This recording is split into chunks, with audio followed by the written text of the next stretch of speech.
Hey everyone, and welcome to another episode of Deckin Around. My name's Tyler, I am Steve from Wounded Corner. and tonight we have a very special guest with us. But before we get to it, make sure to like the video and subscribe to the channel if you haven't already. So let's all welcome, without further ado, Mr. Lee Asher. Lee. What's up, Lee? Hey guys. This Thank you show's so much for having me. We're so glad to have you on, Lee. We've been super excited about this episode. And after our talk on Monday, just kind of prepping, I was even more excited. So this is going to be a fun one, man. How you doing? I'm doing great. And you know what? I'm excited to talk about some playing cards and to see where this leads. Nice. But real quick, I'm getting an echo. It's like a 3 or 4 second delay. So is there something maybe that I need to mute or? So it may be, if you're also in YouTube, if you mute the audio on YouTube. Yeah, that's probably what it is. Aha. There you go. Yeah. Aha. Hold on. Yeah, I just heard it.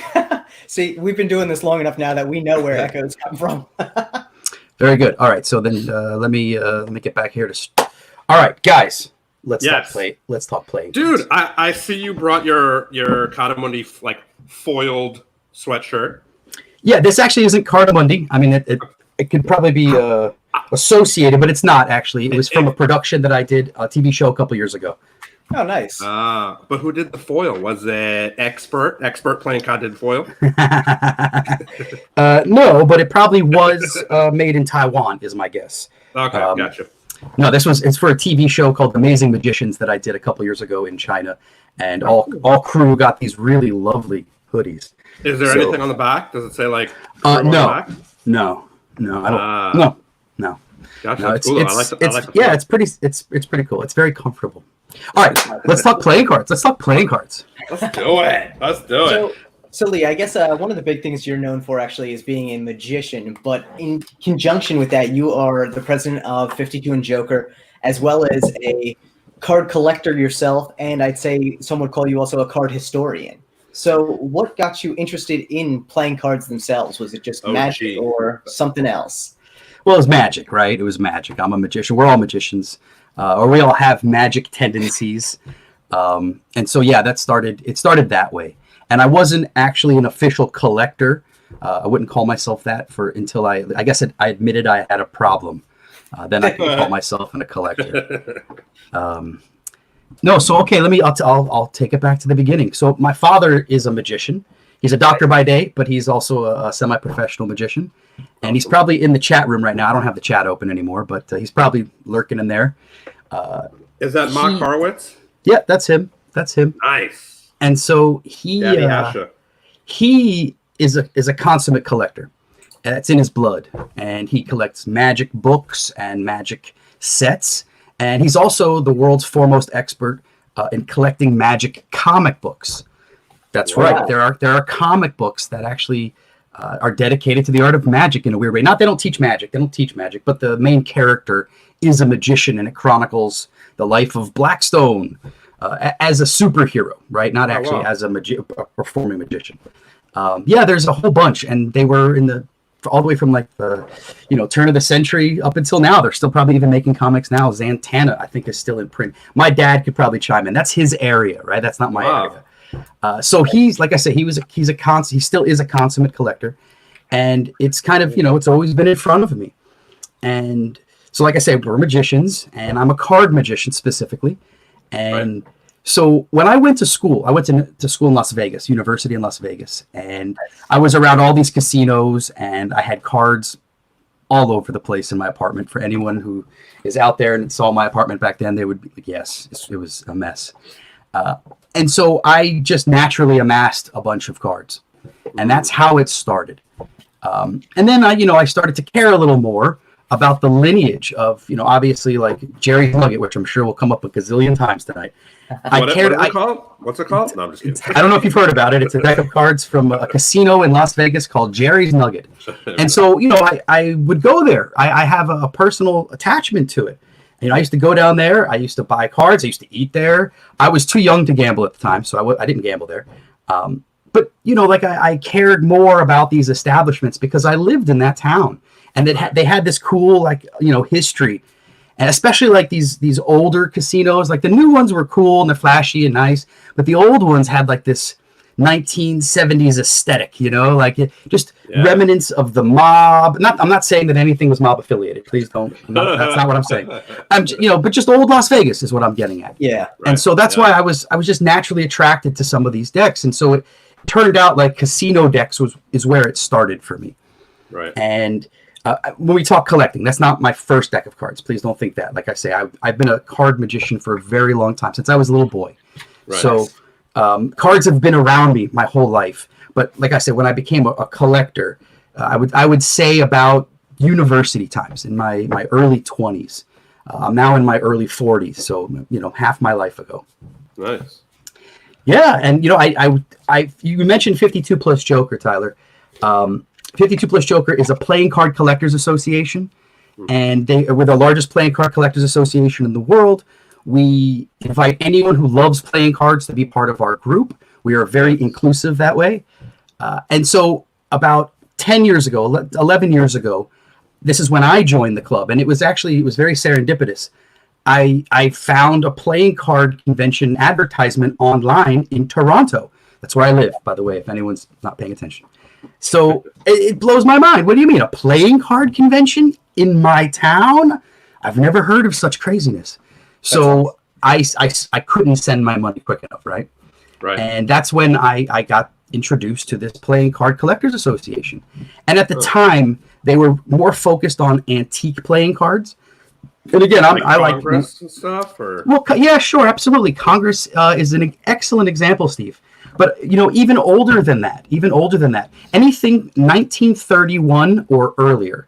And I should also preface American made. Right, this was an American playing card club at the time, and still, I mean, it dominates. But we if you live in Europe and you collect European playing cards and you want to be part of our club, by all means, please join the club. But our focus was tended to be American-made antique playing cards, which is cool. But remember, I'm from the casino. I like 1970s Jerry's Nuggets, right? Right. And so here's this young brash kid. I wasn't actually that young. It was 10 years ago. This middle-aged kid who shows up. I like how I refer to myself as kid, right?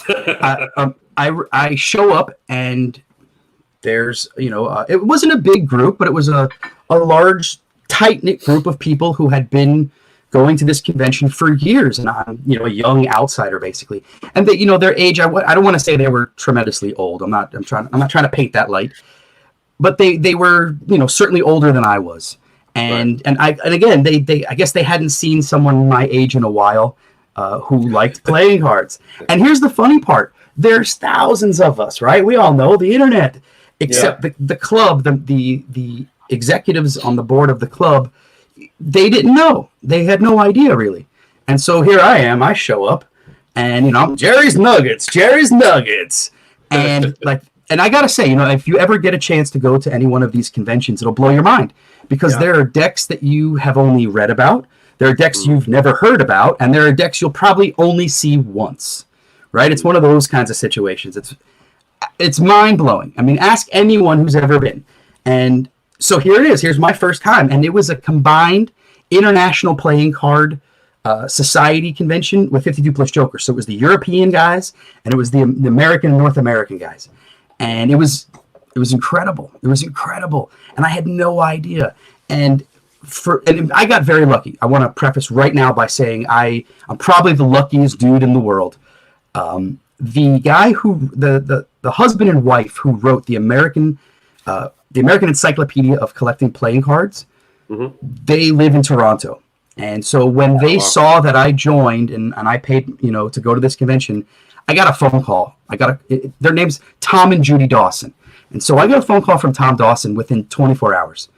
And it was awesome. I still kind of get chills thinking about it.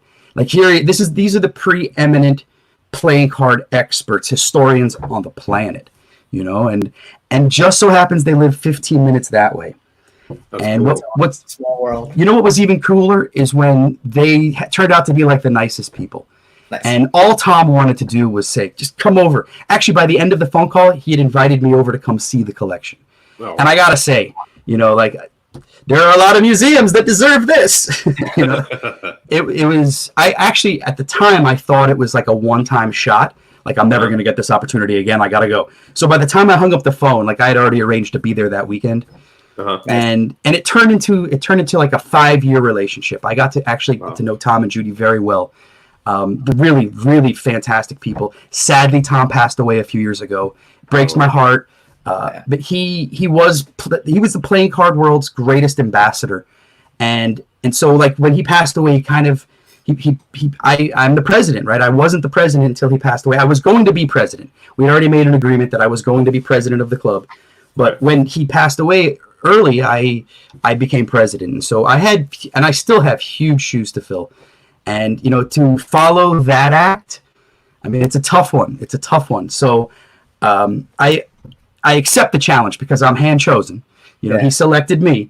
And it's been an incredible journey. It's been an incredible journey because what was so sweet and amazing about this man was he allowed me to appreciate what I love, Jerry's Nuggets and casino decks. And he didn't force, you know, antique on me. He didn't force the things that he loved on me. He gave me my space until I was inquisitive, until I started asking the questions.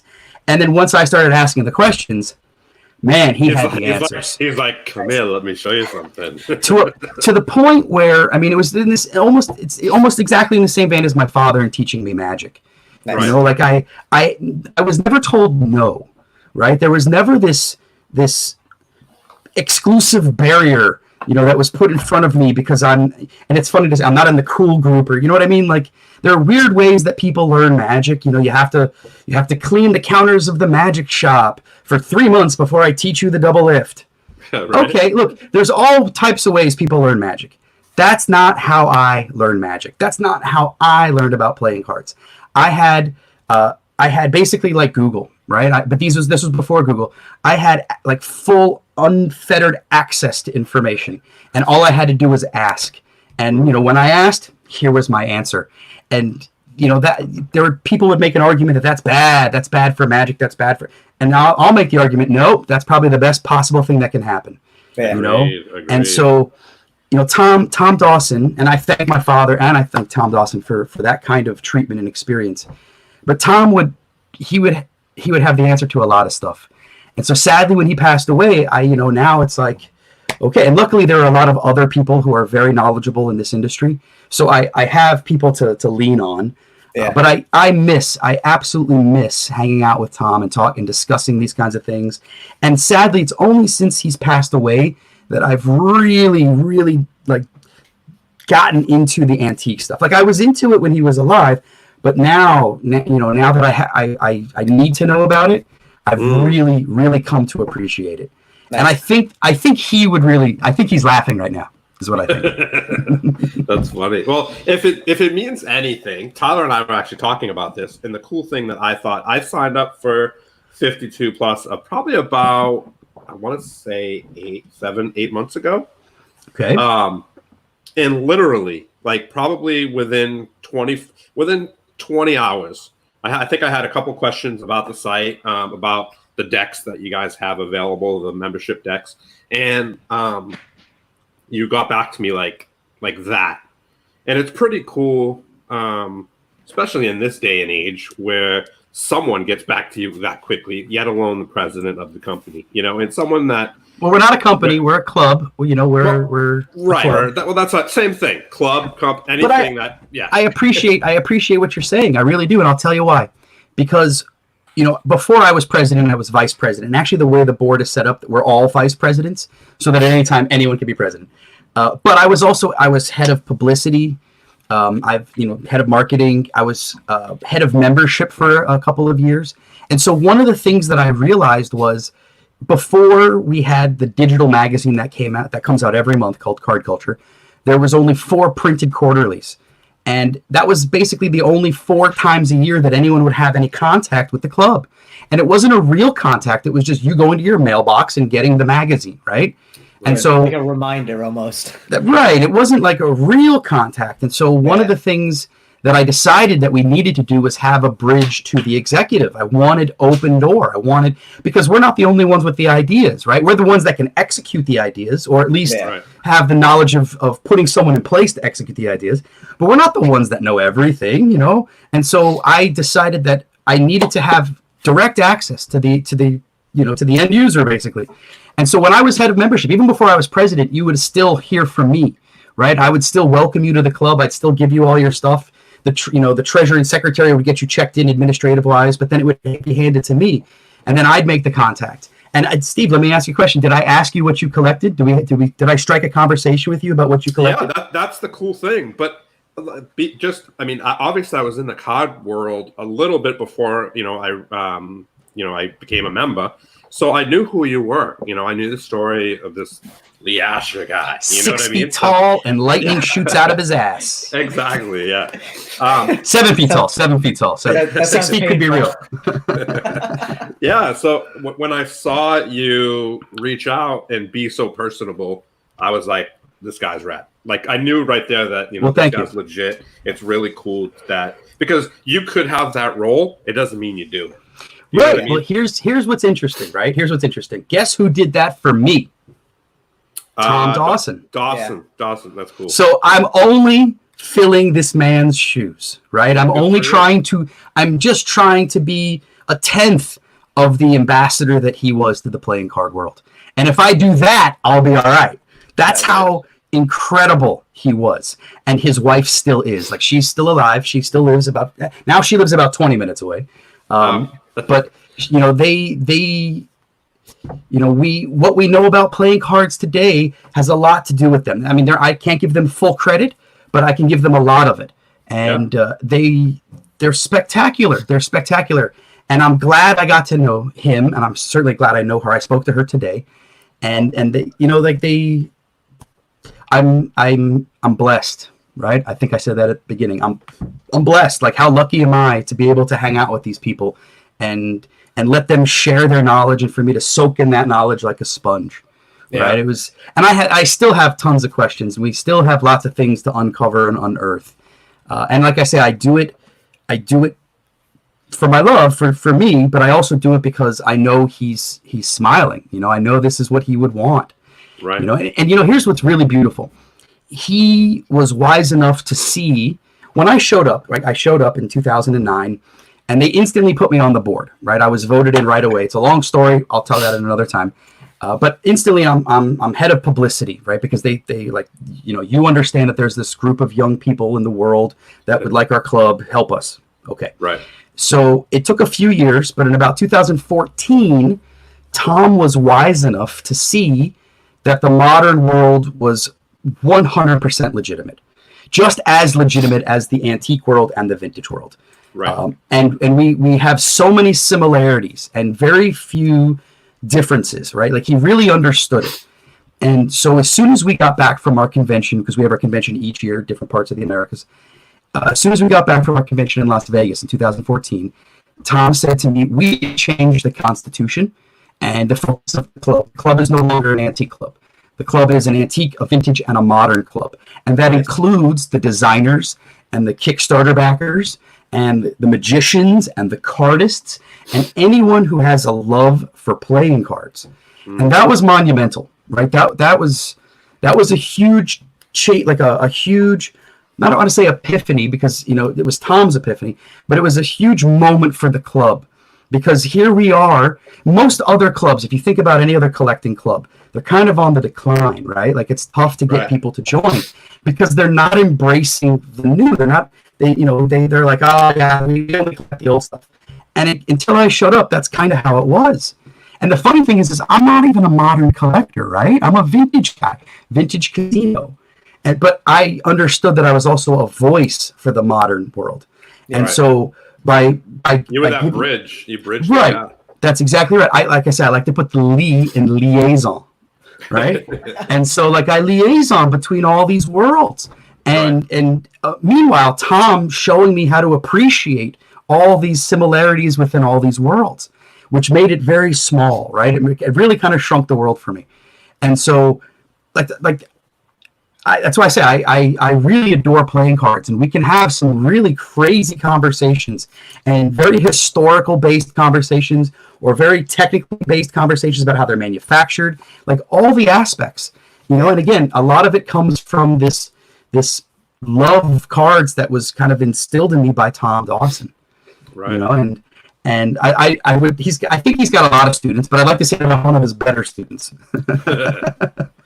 Dude, just go. Hey, you know what? You are what you believe, and it sounds that the relationship that you guys had was pretty special. Yeah, and again, I'm just like to end my point that I was talking about before. Tom saw the writing on the wall. He saw that the modern world and the antique world and the vintage world needed to kind of be merged together under one roof and in one club, united in a way. And I'll tell you an interesting story. So I will give some credit to a couple of designers for Tom kind of seeing it clearer. And I'll tell you what I mean. So Tom understood there was some things happening. 2009 is when Kickstarter started. And we started seeing guys come to our convention early on, like 2010, 2011, 2012. We start to see guys like Russell Kirchhoff was an early guy. He was, Circle City Playing Cards, I believe the name was his company. And you've got Lance Miller, who was the Gargoyles, and he's done a whole bunch of decks since then. And so you have some of these early guys. And then you have, like I said, about 2014, you have guys like Jackson Robinson and Alexander Chin and Paul Carpenter show up. Yeah, beasts. And even beasts. And so this was an interesting moment. And it was Jackson. I'll give Jackson some really cool credit here. So Jackson is virtually unknown. The Federal 52s are out, and if you're paying attention, you know who Jackson Robinson is. Yeah. But the world at large, no idea. And what's interesting is, like I said, our membership tends to lean to the older side a little bit at the time. And if you're a collector, if you collect playing cards, you probably collect a couple of other things like stamps, coin, money, right? So you're like these kinds of worlds collide. Like you look at the Venn diagram of collectors, and those things are kind of in the circle, right? Mm-hmm. So Jackson shows up in 2014 with the Federal 52s, which look like money and playing cards. What? And so now you have to imagine these older collectors who don't know much about the modern world, or if they do, it's not that interesting to them, now see this. Yeah. And this is huge. This is big.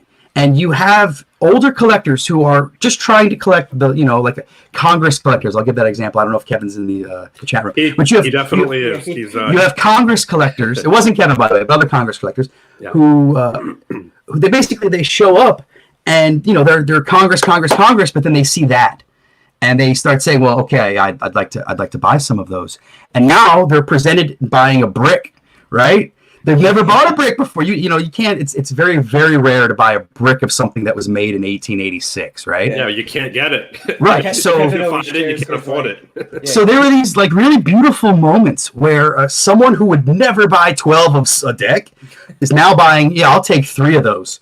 Yeah, I'll take another one for my grandson. And it was this really wonderful synergy that was happening in the room, and Tom saw it.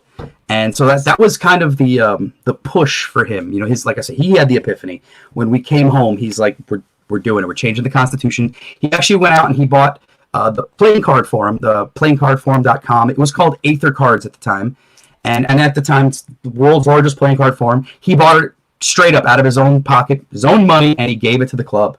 He's like, here, this is how we're gonna do it. Here's the home. And like he got to see it. He got to see the beginnings of it. And again, all I'm doing is I'm just filling his shoes, and just continuing the vision that he saw. Yeah, that's good. Go ahead, Steve. Now, the thing is eventually Jerry's Nuggets are going to be antiques. So, the vintage decks, everything eventually turns into an antique, right? That's correct. So, it's good to widen the area within the collectors and absolutely. And what's really cool is that happened in about 2014, maybe a little earlier, but that was the solidification in 2014. So it's been a while. It's been a couple of years. And so what's happened? And what's great is you're seeing these modern designers and some of these modern producers being influenced by these antique decks. Oh, yeah. And I'll give you a very, very recent example. Okay, are you ready for this? I'm ready. Raise your hand if you saw the latest Fontaine poster. Did you see the Fontaine trials that are going on right now? Yeah. Yeah. Okay, did you see they had a Fontaine poster with what looked to be like 3 little elves playing cards? Did you see that? Yeah, I do remember that. Okay, well, those are brownies. And I know that Kevin's laughing right now. Brownies, they were on national playing card decks, right? And so National Card Company had decks of cards. Like if you haven't, there you go. There it is right there. Those are brownies, right? Those are Palmer Cox brownies, which were a very famous artist who drew these little funny, whimsical drawings, and they made a deal with, Samuel Murray at National Playing Card Company, or National Card. I keep saying National Playing Card Company. It's National Card Company, and if you have like an Aladdin deck of cards, you'll see those images, and that's probably where Zach pulled that image from. But here is a perfect example of the antique world influencing the modern world. Yeah. Right. And I can't tell you how happy I was to like reach out to Zach and say, "Hey man, Palmer Cox, those are brownies, right on." And it was an exciting conversation that he and I had. And so there's a lot of that happening, and there's going to be more of that happening as we go on. And that's, I'm really excited for that kind of future.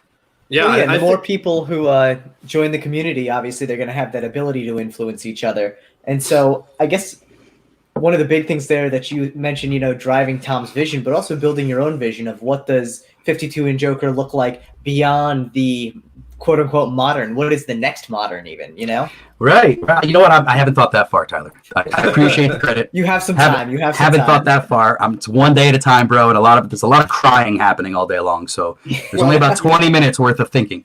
You know what, though? You know what? You think you haven't thought about it, but yet the new Jerry's release that was just on Kickstarter, you brought in Jackson to do a deck that kind of bridges those two together and really creates a modern version of the vintage deck. So it's happening literally as we speak. Yes, I agree. I agree wholeheartedly. Thank you for noticing that. Yeah, and I think that's important. I think there are people that are going to pave the way and continuously, add that to their style. And I think one thing that I think is very important that I would like to see more of is just paying homage to that vintage style, that antique style, and really just share it with people so we know where it's coming from. Yeah, and the stories are so cool, man. Yeah, some of these stories are outrageously cool. And if you follow guys like Kevin or Jason McKinistry or Pip Notcher, and I'm sure all these guys. All these guys have incredible knowledge about some of these brands and some of these lines of cards. And, the way that it's woven in and out of the American history, out of playing card history, out of Magic history, we can chart the advancement of sleight of hand with the advancement of the playing card. Right. And so, and in a very indirect way, like the playing card manufacturing and all these geniuses, mechanical geniuses that created this stuff really helped us out, and we've never said their name out loud. We've never brought them to the forefront and given them the credit they've kind of deserved. And so it's been fantastic. It's been amazing. The journey's been spectacular to dig into history and find these guys and to kind of breathe some new life into them and shine light on their accomplishments. That's Sack, one of our viewers, Sack, said that the brownies remind him of the Whispering Imps.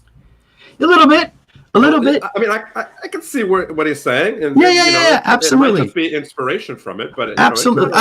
What Palmer Cox, I think, was Canadian, and the Imps. I don't know. That's a great question. I don't know who drew any of that. I assume that kind of stuff was happening. Keller and Thurston time, and if we ask a guy like Rory Feldman, he would probably know the answer to that question. I don't think so, but they have similarity for sure, sure. But I think that if you go to Google and you type in Palmer Cox, it's spelled the way that it sounds, and type in the word brownies next to it. I believe there's a Wikipedia page. You can read up on them. He was actually very famous, like very influential in his time. So maybe it was, but these weren't considered imps, right? They were more. I think they were more fun than that. Like imps to me seem more devilish, right? Like more like there's going to be some mysterious things happening, and these guys were like having fun playing cards. So they were more cutesy, I think the term is. Right. Yeah. I mean, he was a Canadian illustrator. Mm-hmm. Yeah. Nice. Mm-hmm. That's cool. Yeah, we'll definitely drop the link. Yeah, to and the now Wikipedia go find like an Aladdin deck, and if you don't own an Aladdin deck, just Google it, and you can find photos of it in the image section, and go see where they start to appear on the Joker. You'll start to see them in the different decks, and maybe Kevin, if he has, I think the National Card Company had a Brownie deck, an actual deck with these guys, and so awesome. Maybe he'll post up. Maybe his dad is also a consummate collector. His name is Dave, and Dave also has an Instagram account too. There's a lot of historians that are out there, especially now with the internet bringing us all closer together with these social media platforms. And there's so many amazing stories that are yet to be told. There's so many cool things, and look, there's plenty of cool stuff that's coming out now. I'm not trying to take away from any of these modern explosions that are happening, like the subcategories within the cardistry decks are a category within the modern deck world, right? Right. And so, then there's some really cool stuff that's happening with those cards. So I'm not taking away from that, but at the same time, like the vintage and antique decks have hundreds of years of history to talk about. Yeah. And not all that's documented. So it's kind of like we get to Indiana Jones some of this stuff. Right. Yeah, that's so true. I mean, like just seeing Pip, Nosha, like, or even Kevin, Congress guy, just seeing their feed and all these really rad decks that they just like dig up and find and just share with us all, and there are those cardistry guys, there are those like modern collectors guys that are just like, I don't like them, but it's the same thing with like the collector guys and the antique guys looking at the cardistry and being like, I'm not into them. And that's the beauty of, and that's totally cool. Everyone's allowed to have their own opinion and their own tastes. And I learned very early on that you don't argue another man's tastes. Right? Like if that's what you like, then hey man, that's what you like. You can have ketchup with that well done steak. That's your choice. I personally will not do that, but I'm not going to stop you. I'm just happy that you like playing cards. Exactly. And that's kind of the thing that Tom, said, like, hey, we need to house everyone. Our role is to build a platform where everyone can appreciate and do what they love, and at the same time share their knowledge with everybody. And so, we don't, like, if you like modern cardistry cards, we don't tell you that you can't join the club. Of course you can join the club. Right. And in the hopes that you might find other things interesting. And in the hopes that some of our members might find what you like interesting. Right. And so there's been a lot of crossbreeding in that way. And that's where, that's what the future brings. I think that's what makes it very compelling to watch and be part of. It's a very cool social experiment. It's just like any collector's like world, right? You have baseball cards. Some people like tops. Some people like scores. Some people like upper deck. And same thing with the comic world. Some people like Batman. Some people like, Superman or other things. They don't like superhero ones. There is enough. There is so much room. There is enough room for everybody. That's right. And you can put your feet up. That's how much room there is. That's true. Very true. You can put your elbows out too. But as much as you want, man, as long as it's playing cards. If it's baseball cards, sorry, it's not. I mean, that's not. I mean, you can come, but you're probably not gonna like what we're talking about. Well, actually, I'm sure there's a baseball card playing card. Yeah, of course. Right? I'm sure there probably is. Yeah, of course. Actually, there's an interesting. I don't know how true it is, but we'll say it's true for now until it's proven not true. That every single major historical event in the world that's ever happened has been put on the back of a playing card. Okay. Yeah. Yeah. Now, I don't know how modern that gets. You know what I mean? Like, I don't know. Right. Like, if there's a Benghazi deck, maybe there is. I don't know. I could be wrong. But you know what I mean? Like, I would say, like, everything up until about the turn of the century. And when I say turn of the century, I mean like up until about 1901, let's say. Every right. major thing that's happened up until that point was reflected on the back of a playing card. Nice. And yeah, like it's playing cards are really cool, man. Yeah, Playing cards.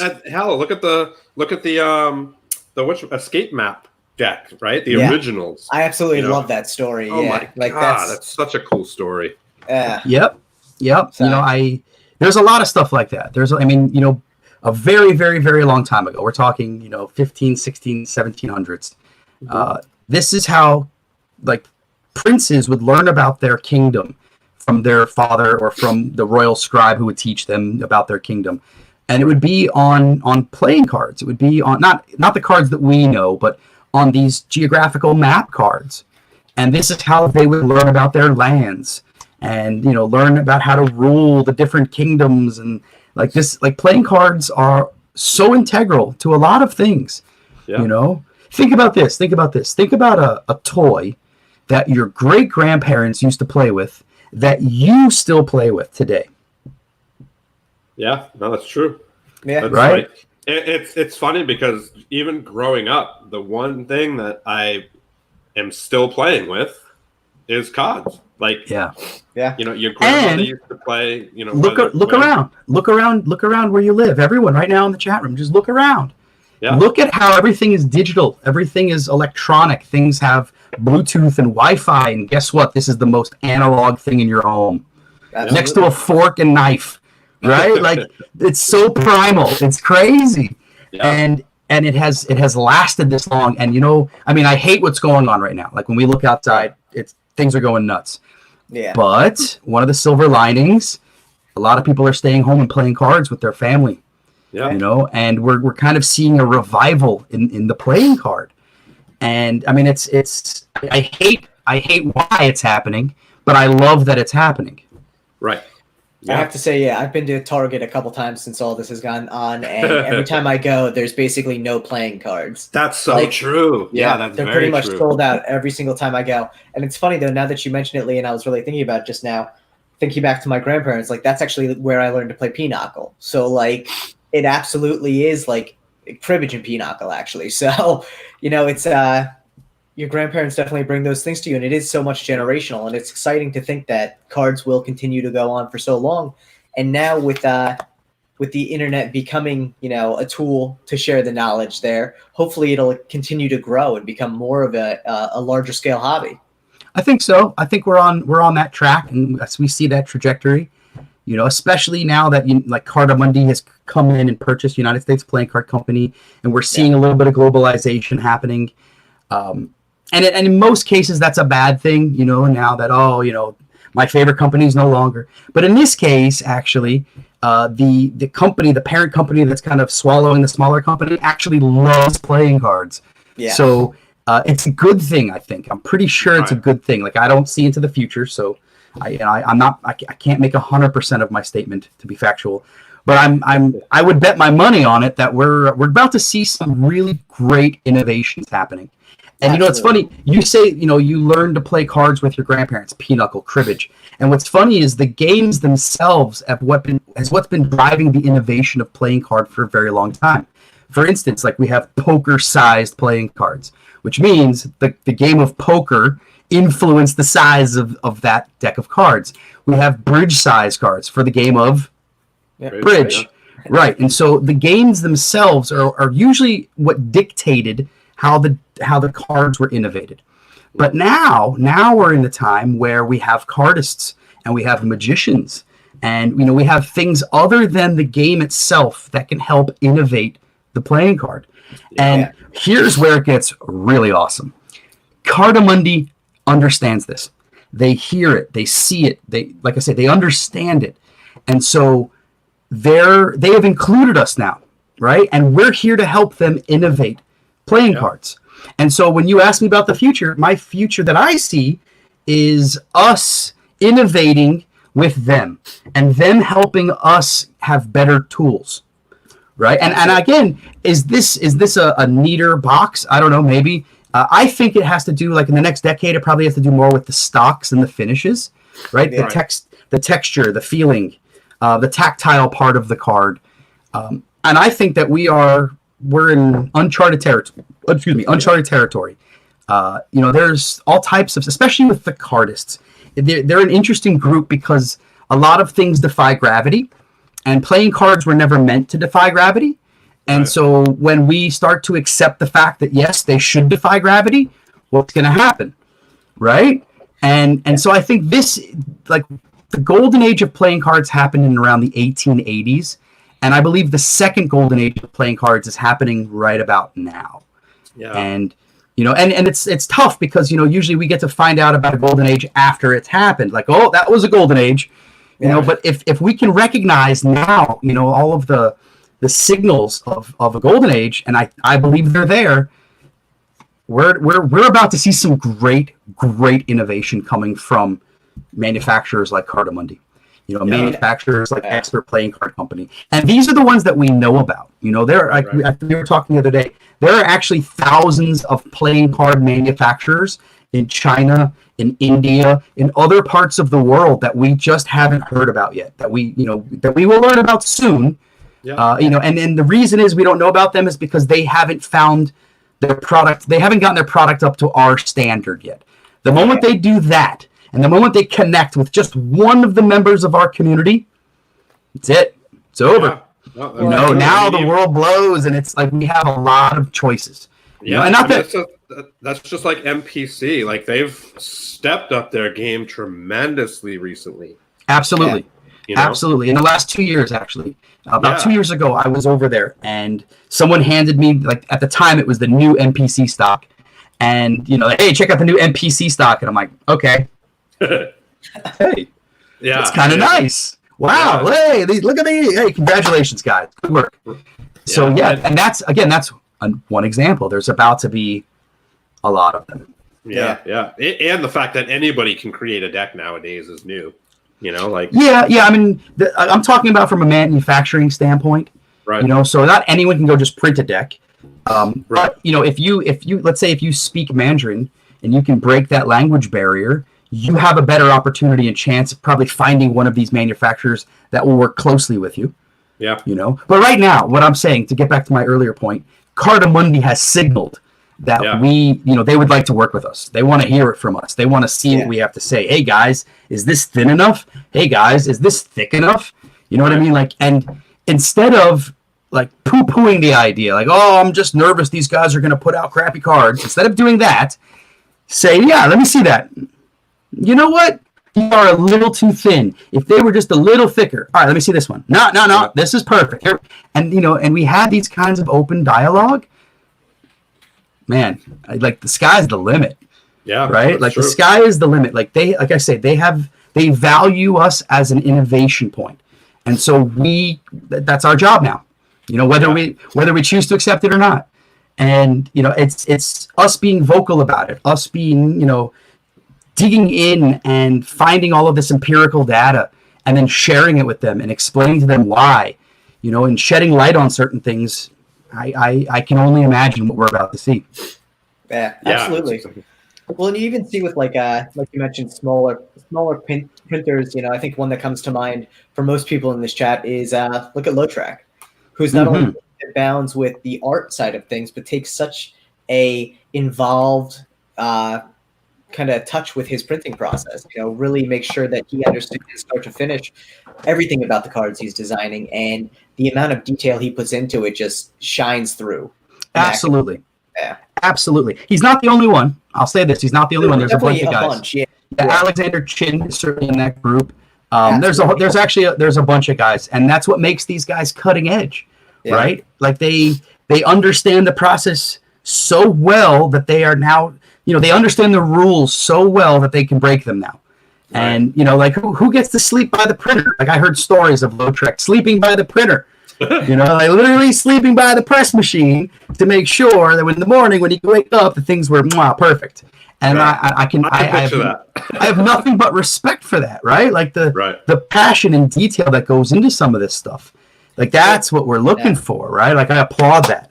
So I hope that, listen, I don't want anyone to go crazy now, But artists are artists, and I like I said, I want to give them the room to do and push that envelope. And we do that. We actually do that. Like 52 plus Joker. You mentioned this earlier, Steve.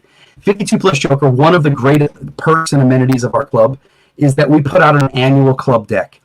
And so, and this was harking back to Tom's ideas. Tom, I mean, the club had always put out a club deck in past, and they were usually drawn by members' wives or artists from like a college, but they weren't the kind of artwork or put on the kind of stock and paper and finish that we would want to collect.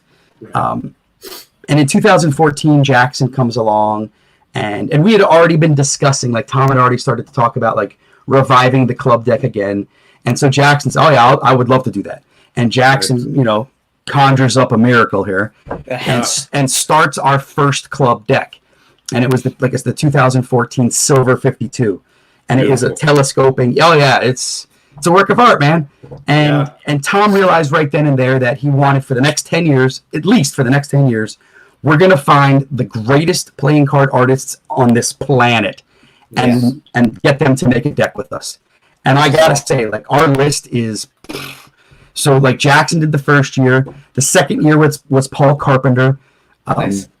Actually, hold on. If you want, I'll go grab some of the decks. Give me a second. Yeah, do it. Yeah, take your time. Go grab them. It's actually funny. Cool. I was looking at some of the decks on the website earlier today. So I was sitting there just looking at all the ones they've done since 2014, and like just. But yeah, I was just saying, I was actually looking at the website today at some of the decks, and they're just absolutely so beautiful. And the way they incorporate, obviously, they're meant for the club. You can see it. It's almost like a business card for the club, but in this amazing way. Like each deck is meant to reflect the club. And what's really cool, I'll explain it. So, and each deck does this in a really interesting way. But this is Jackson. This is 2014. This was the first one. And again, it's a telescoping box. And this kind of idea of a telescoping box, we'll see these on Congress decks. Kevin's laughing. I can already see him laughing. This was an idea that was happening in like the 1880s. Like and even earlier, they loved putting decks in like telescoping boxes. It didn't last that long. This was very expensive decks came in this kind of box, because it was hard to make. It was expensive, a lot more materials than like a paper tuck. But what they probably never had was this kind of foiling, right? And the kind of modern techniques that were used today to print this card. That's what makes this interesting. And so this deck was very early. It might have been one of the first to actually have the foiling printed on the card. Which is awesome. Yeah, I mean, that's kind of standard today. But back then, this was the envelope, and, it was getting pushed. And it's tough to see, but you can see like it's the number 52 painted in this really nice design. And it's Jackson's Quartz. So if you're familiar with Jackson's stuff, it's Jackson's Quartz. Yep. And then our Ace of Spades. Nice. Right, so it's a beautiful homage to the antique and the modern kind of blended together. For sure. And like I said, the next year we had Paul Carpenter, which I don't have one in front of me. That's a beautiful deck. And again, Paul, like we tell artists, push the envelope. Do something that you wouldn't do otherwise, because I don't say like, hey, carte blanche, we're paying for everything. Like we do, but we want you to be smart about it. We want you to do something really innovative and really cool. Yeah. And these guys do. And so then we had Mark Stutzman. You guys know who Mark Stutzman is? Yeah. Yep. Right? Mark Stutzman, he does all the artwork for David Blaine, all of Blaine's decks, all of Blaine's Magic posters. Like he's the artist for David Blaine.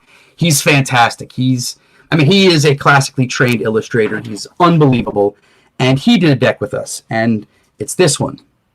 Right? And this is one of my favorites. I love this deck. And what I love about it is, this is the year that Tom passed away. And so there's a couple of things that were built in to remind me of Tom into this deck. That's cool. Like the Joker looks like Tom. Whether Mark Stutzman decided that to be yours or not, the Joker, like I look at it and I go, that's Tom. That's cool. That's really cool. And so then after Mark, we had Alexander Chin, right? And so Alex did this deck, the Pulpwood deck. Which is beautiful. These cards are, unbelievable. And these artists, these are world class artists, right? Yeah, and so our list, game for sure. our list keeps building.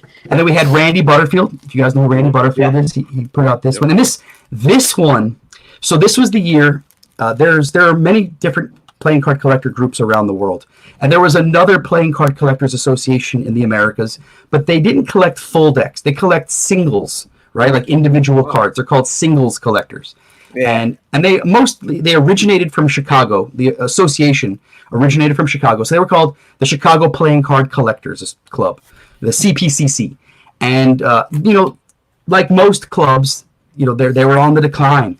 And so they reached out to us, and because they love playing cards and we have a big home with a lot of space and elbow room, we said, of course, you guys, come with us. And so they merged with us. And so as an homage to that, Randy was, chosen to be the designer that year. So Randy's deck, and sadly, I don't have this open, but if you open this, hold on. Sorry, I dropped the deck on my keyboard. Okay. So if you open this, there is a flap that opens up like this, right? So it does one of these. And inside this flap is one single card as an homage to the singles collector, and it has a list of all the conventions that 52 Plus Joker has ever put on. That's so cool. Yeah, man. And so to think about like designing a tuck box that seals, that's normal, but also has an extra flap that opens up that has space for another card. Like, this is what I'm talking about, right? Cool. This is the innovation that's great for us, but like the world is ours, guys. Like, there's sky's the limit. And then obviously Lautrec is the one that did our deck this year. Excuse me, 2009. Yeah, the Entertainer. Here it is right here. It's a pretty gorgeous deck. Yeah, no, it is beautiful. And he's known for his intricate foil work and everything. Yeah, his foiling is it's really spectacular stuff. And we have not announced this year's designer. Like, the COVID's messed a lot of things up, so we're still trying to see if we're going to have a convention this year. And so no announcements have been made. But if it does go through as planned, you're going to freak out when you hear who the designer is. I'm excited now. I don't even know. I don't even have an inkling of who it could be. No, and I can't give you any tips either. I'm sorry. I appreciate the secrecy. That's the magician coming through right there. That is. Yeah, I'd like to. That'd be cool to find out. I think that's like a cool thing every year to like wait for. Is like, who's going to be the designer this year? Right. And if you come to the convention, right? If you ever get to the convention, the deck is actually launched at the convention. And usually the designer is there. So you get to hang out with the designer, in the same room as, the decks. It's a pretty great experience. That sounds really cool. Yeah, it's like the Comic-Con for playing cards, right? Nice. That's cool. Let's see if we have any questions coming in. So we actually had a lot of questions coming in, but yeah, I know. I'm sorry. I'm just talking. I'm dominating the talk. I apologize. The knowledge that you're giving us is awesome. You're good, Lee. We wouldn't get that anywhere else, and I think that's important to share. And ultimately, this is a talk show, so you're good. So I actually had a couple of questions, and talking about kind of the I want to touch on Nuggets in a different way to you, because I think you want to touch my Nuggets. Wait a minute, Tyler. This is a kid show, bro. Kid show. This is definitely not a kid show. We'll throw that out right now. Not a kid show. That's why it's after 8 p.m. But that being said, I want to maybe Jerry's will let you do that, but these Goldens right here, no. Touch on Jerry's Nuggets, but but I actually had a question related to kind of an homage to Jerry's Nuggets itself. How do you feel about the chicken nuggets that Hanson Cheng came out with? Yeah, that's a great question. I think, I know there's a lot of controversy. I know that there was some issues with Kickstarter and whatnot, and I feel for I know Hanson Chen personally.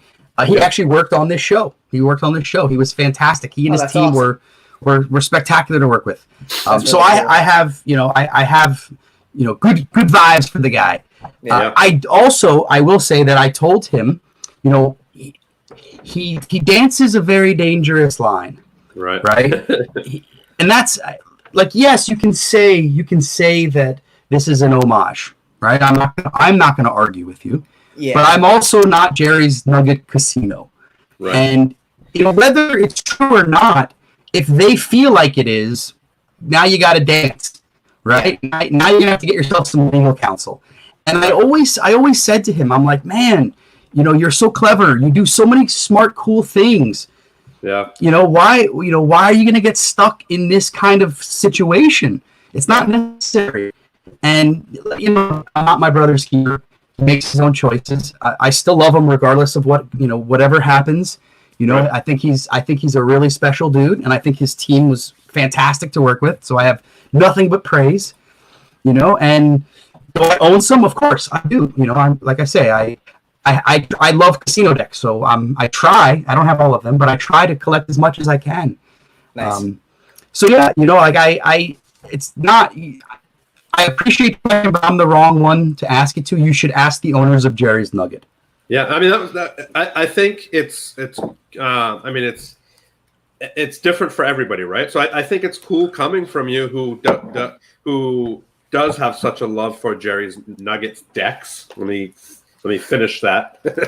I think it's just cool hearing your opinion, and I'm a big fan of spoofs and stuff like that, and like you said, there is a line where some people don't appreciate, and it's up to it gets technical. I'm not a lawyer, Steve. I'm not a lawyer, right. So I can't pretend to understand it from a legal aspect. Right. Tyler there are things. Okay, so there's something called confusion in the marketplace, right? Yeah. And so can we, if I take 10 steps back and I hold up a chicken nugget deck and I hold up a Jerry's Nugget deck, can you tell the difference? Can you tell the difference? Yeah. Is there confusion in the marketplace? And again, I'm not Jerry's Nugget, so I'm the wrong guy to ask. Right. But I can understand and appreciate why they're upset, totally. And I can also understand and appreciate a good spoof too. Totally. So I'm drawn, and I love playing cards. That's my official answer. I hear you, man. I agree with you. It's 100%. A good answer. Yeah. So speaking about your love for playing cards, one of the questions that did come in is actually related to the 605 Fourniers. Are those what you would consider your ultimate deck? Yeah, absolutely. Absolutely. Yeah. I think that they're super high quality. And so for me, a deck of cards that's going to do what I want it to do for a long time. That's the requirement. Do what I need you to do when you need to do it for as long as I need you to do it. Nice. And if you fulfill that role, I'm in love with you. And so the Fourniers most certainly are in that category. They're not the only ones, but they're certainly in that category. There's a lot of European decks that kind of fall into that I adore. Yeah. So yeah, absolutely. Like we were talking the other night about a Piatnik deck. I was talking about my first European deck. Now that I'm in my office, you want to see it? Yeah, let's see it. All right, let me build. Let's build it up first. Let's build it up. We were having a pre-show show, yes. And these guys asked me about, and I get asked this question all the time. What is the most valuable deck of cards that I own? Raise your hand in the chat room if you were thinking of asking that tonight. Yeah, there's one. There's two. Somebody already asked it. Right. Okay. So I'm not going to say that that's the worst possible question you can ask me. I'm not going to say that. But what I will say is this: most people, when they give you this answer, the first thing they think of is money, right? Is financial value. What's the worth? And I would make the argument that the most valuable deck in my collection is not worth $10. It's the sentimental value for me that's worth a lot. That's priceless, actually. So it's a deck of cards that came with a book called the Klutz Book of Card Magic. It was put out when I was 13 years old, and the deck of cards was made by a company called Piatnik. Okay? And if you know anything about playing cards, Piatnik's made in Austria, and they make very, very high-quality playing cards. And so I'm going to show you a deck now. I'm going to go get it. Again, I was 13. I'm 43 now. Okay? Right. So this is a 30-year-old deck of cards. I'll be right back. Talk amongst yourselves for a couple seconds. So the ironic thing is, do a drum roll for like a minute. So I actually had the same book, but when I got it, mine did not come with a deck of cards. So of course not. Yeah. So actually, it didn't. So okay. Lee, I'm guessing you don't still have the book, right? I do somewhere. So you said it was the Klutz Book of Playing Card Magic, right? Of card tricks, yeah. Klutz Book of Card Tricks. So I actually had the Klutz Book of Magic, but instead of playing cards, it came with a rubber thumb and a handkerchief. That's correct. Yeah. So that's what I'm saying. It's being specific. Yeah. It's the playing card tricks book. Yeah. So here they are. They're in my carrot case. Hold on. That is awesome, though. So And here look like they've been loved. Here it is. It's a bridge-sized deck of cards. That is Right. so cool. Here's the back, very classical. Ooh, I like the peacocks. Very nice. Yeah. Okay, so again, this is a 30-year-old deck of cards. And they've got some really cool features. I don't know if you can see this, but there's 2 slits in the box right here. And what that's for? Out. There we go. I can see now. Yeah, and it's old and broken, so it's not going to make a lot of sense. But what it does is it allows me to put my finger in and take out the cards. Oh, Nice. Right. So again, a neat little innovation, but this is an American invention. Like this was patented a long time ago. So here we go. Oh my god, dude, I love that. Okay, so deck comes out, right? Yeah. Here are the faces. You can see, and I said to you guys, Jumbos. these were jumbos. But if you look at the face of the queen, you can see she's got a little bit of paint on her face. Yeah, Right? She's got some skin yellow. tone. Yeah. No, she's skin tone. And so that's a European feature. Like if you have a deck of Fourniers or a deck of 505s, all the royal cards have a skin tone. Oh. And so it's I mean, USPCC did this as well, but this is like a lot of European decks have the skin tone. And so again, 30-year-old deck. What's up? That's beautiful. Right? And now That's this is what I'm talking about. This is a high quality deck of cards. The raw materials that were put into this were top notch. Yeah. Right? Wow. This deck had to be broken, and it took me years, obviously. And then, now, like I say, it's good to go. It's good to go for a long time, and it fans, it pharaohs. Let me see if I can get a good pharaoh for you. Wow. Right, and this is the blank fan, but let me give you an actual indice fan. And that's not like no fanning powder or anything. Oh no. I here's the best. If I can give anyone any tip tonight, it's this: never use fanning powder.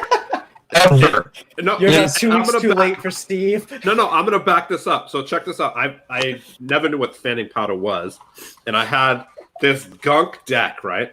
That it was a crown deck by Pandrea, and it was just $3 deck, and I'm playing with it just while we were doing these lives, and I gunked it because it gets hot in this room.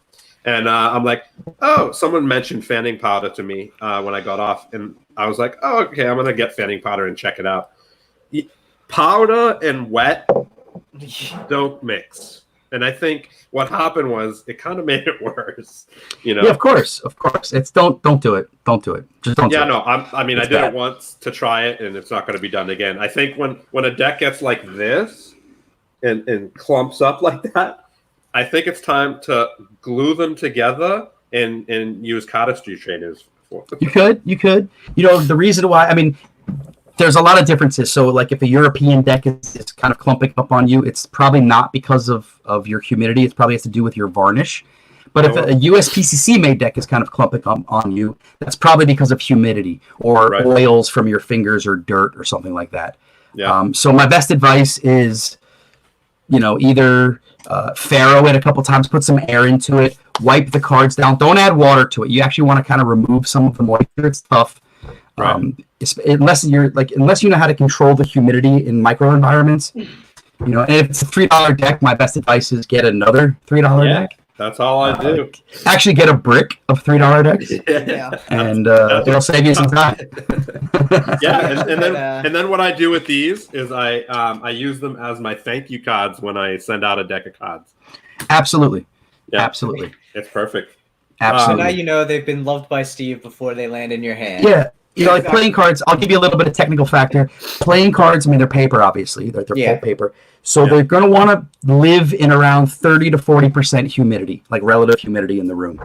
Any more than that, and they start to not get happy. Like any more than that, and they'll clump up like they have, like in your hand.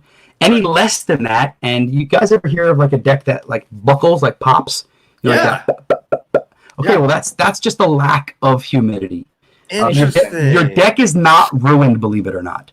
Right. It's certainly not as good as it was the day you bought it, but you don't have to throw it away yet.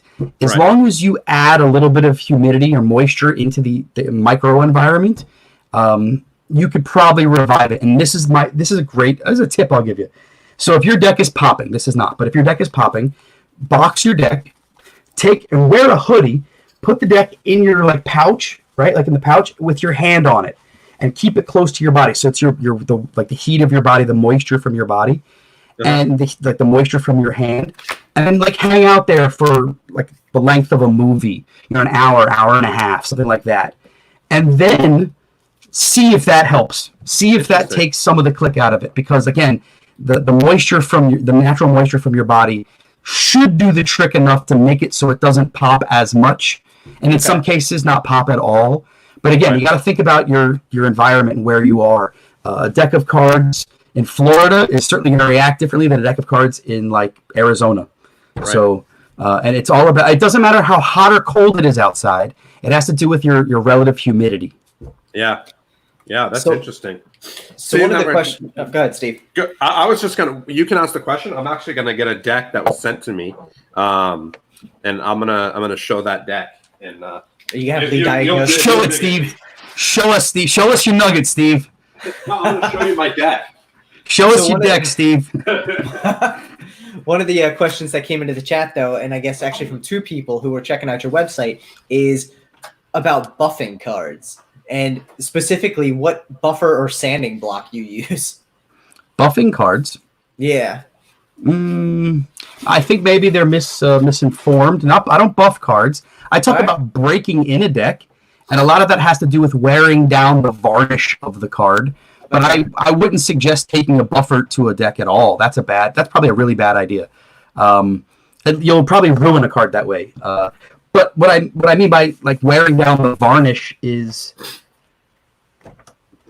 so United States Playing Card Company, American-made cards have a finish, right? And it's probably it's calendared onto the card, right? So they lay like a piece of like it's plastic coated, right? You'll see the word plastic coated, and then they take like a rolling ball that has little spikes that are equidistant from each other and kind of roll over it. So if you look, you'll see the little dots in a USBCC card. That's the air cushion finish, right, or a cambric finish, right? So that's the finish.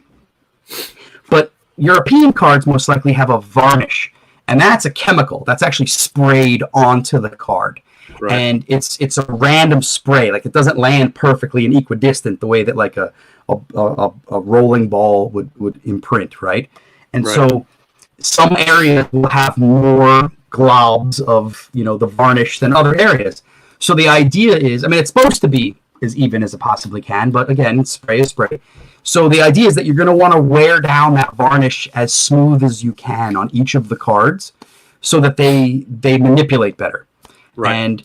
And this is what scares people about European decks, is that a lot of European decks, you have to break them in. It takes a while, but that's a great thing, man. That's your tool, right? You want to spend time with your deck, and especially if your deck is going to last. Like I get it, if you're going to play with it for 10 days and then it's terrible and you can't play it anymore, yeah, that sucks. But imagine if you play with it for it's 10 hours actually. You get 10 hours work into this thing, and now it lasts for 30 years. Right? Come on. Like the payoff is tremendous. So I think maybe they're misinformed by buffing. You don't want to buff it. You just kind of want to wear down the globules of varnish. Okay. Right. And you do that with faro shuffling and with bridge shuffles and with washing the card. I have a whole manuscript. If you go to my website, it talks about breaking in a deck of cards. I offer you a whole, calisthenics of how to do that. All right, awesome. Yeah, it looks like there was a clarification in the chat that says a lot of people say using a buffing block to the sides of the deck. Okay, actually, yes. Yeah. That's completely different. That's a completely that's more gaming related, right? And it's also like you want to have the deck nice and glossy and shiny, glass feeling. You can do that. I think that just if you work a deck in, if you play with the deck enough, your fingers and the natural moisture and oils from your hands will do that for you. You don't have to manually kind of saw it down. But if you want to do that, by all means, please do that. Like I know a lot of guys that actually do that.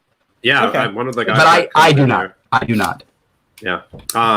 Here's the deck that was given to me by our buddy Joseph Pearson. Ah, yes. Very good. So DeLand was an interesting guy. What's interesting about DeLand for us especially is that he was a playing card maker, but he was also a magician.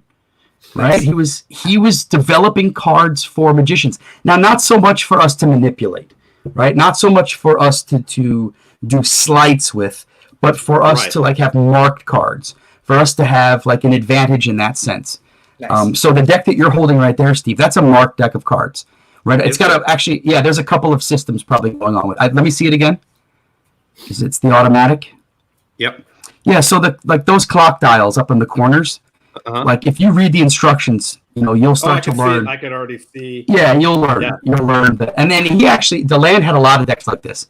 Dude, this Joker is fucking phenomenal. Yeah, that is a good looking Joker. Yeah. Yeah. Oh my god. Yeah, and that's we can say that's almost that, if not 100 years old. Like that's. It literally is. I think it's 19. What was it? 1910. I think it is. It said it somewhere. DeLand was an interesting guy, man, and he was, like I say, he was a forerunner in our magic industry for marked decks. Yeah. Yeah, and there's the color of the face. Actually, like you were talking about. Yep. Yeah, DeLand was super, super cool. And there was a book that just came out not too long ago about DeLand and his magic accomplishments as well as some of his playing card accomplishments. Nice. 1913. Kevin says about 1913. This one, yeah. That sounds about right. That sounds about right. Yeah, and just this. Obviously, this originally, like, this isn't. I'm collect wise is more like your low trek and like different styles like that. But there's something so magical about just a box that's like torn and you can smell the oldness in the deck, and it's got character. Oh man, and just the font that's used and just everything about it is just really cool. Right, and the fact that it was not created on a computer. I mean, I'm not dogging anything that's created on a computer. I'm just saying, think about how impressive that was and how much work that had to be put into this to be created and designed and mastered and then produced. That's a lot of work, man. Yeah, and these guys were awesome, and they all of them have a story. All of them have something really cool about them that somehow relates to us or our industry or a game we like to play or a design or a piece of artwork or whatever. Like, there's so many threads that kind of are woven in and out of this, and that's what's really fascinating. I have a question for you. That actually two questions. One of them is, who designed the Joker for the logo for 52 plus? Who designed? Ooh. So that's a really good question. So that's actually a Joker from a deck of cards. I believe it's from Standard Playing Card Company. Okay. And I can look up the date if you want. I don't have it off the top of my head. But when Tom and Judy kind of took over the administrative roles of the club, they felt like they needed a logo, and I think that a guy like Phil Bullhagen had a say in it. And these are older members of the club, luminaries of our club. Right. And so Judy always liked that Joker, that kind of, whimsical, hanging out, having fun kind of Joker. Right. And it was a Joker in a Joker. Like, if you look at it, the Joker is holding a stick that has another Joker. So Judy liked like the duplicity of it, like two Jokers. And she's the one that made that choice. But it's actually an old design from an old deck of cards from Standard. Awesome. I'm pretty sure it's Standard Playing Card Company. It might have been from a Steamboat deck, if I had to guess. But we wrote an article about it in Card Culture, so I can look that up for you later if you want. Yeah, definitely. That's cool. Hold on. One more thing. Yeah. So Alexander Chin in 2014 redrew the Joker for us, and kind of he made it into like a vector file. He did like a little AI magic on it. So it's Standard Playing Card Company's Joker, but with Alexander Chin's flair. Nice. Yeah, absolutely. Right, absolutely. So one, I'll ask that question after Brady, but my other question is, why is the Ace of Spades the Umph card in the deck? Like, why is that the good card question. that I'm just curious about that. I think a lot of it probably had to do with back in England.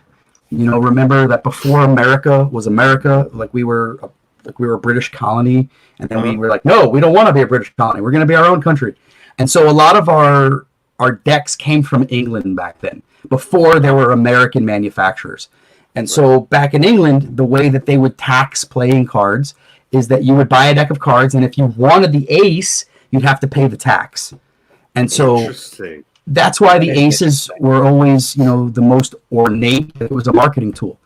And so I think that kind of principle stuck, because when decks started coming over to the Americas, and then America became America, they stopped paying taxes to Britain. Yeah. So, but then, what's funny is about Civil War time, they decided to start taxing decks again. Oh, wow. And there's, there's a lot of really great history, like guys like Jay McKinistry have kind of unearthed about that. And so if you ever get to listen to any of his interviews, he'll tell you, you'll hear some fascinating stories about, why cards were taxed, and Abraham Lincoln, and like it was all kind of interwoven together. That's awesome. Yeah. That's very cool. Brady asked, what is your first ever deck? My first ever deck. Yeah. I was born into Magic, Brady. I don't know if my dad's still in the chat room, but I don't know a life without Magic, and so like my first memories are of a Magic collection, and there were hundreds of decks. Like my dad is a close-up performer, so my guess is that it's a bicycle deck. It's got to be. It's a bicycle deck. It's a tally ho deck. Is my guess. Those were the cards that were in the house. There was probably some Hoyle decks laying around. I did not fancy the Hoyle deck at the time. Now I'm into a linen finish.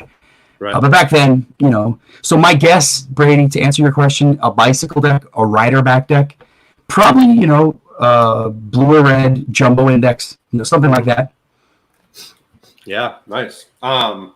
So we did actually have another question that keeps popping up in the chat from Stu, from Courier Stu. Stu. And this is... Hold on. Exactly. 2007. Yeah, but no. He has something else. What do you got? Have you ever eaten a card and on purpose? Yes, on purpose. So Stu was on 2 episodes. He actually ate a card on air.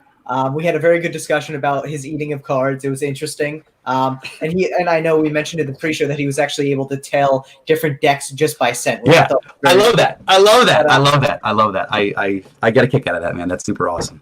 But so no, you've never eaten. Well, never on purpose. And I think it's okay, right? I don't think there's any toxic materials right now that are in playing cards. I think everything is eco-friendly, so that it's probably not great for your digestive system, but it's not going to kill you. Yeah. Hell, if you eat McDonald's, it's probably just the same, right? Right. No, I've never eaten a card on purpose. Have I torn cards and some of it's gotten in my mouth? Yeah, probably. But nothing that I remember specifically that I could tell a funny story about. All right. Right. And your dad also mentioned you use bees in the house also. Yeah. That's right. Of course, bees would be there as well. Of course. Now, United States Playing Card Company, right? They've dominated since the 1880s. So, most, if you ask that question to probably anyone in America from 1880 till now, most likely they're going to probably give the same answer, right? It's going to be one of the USPCC brands. Yeah.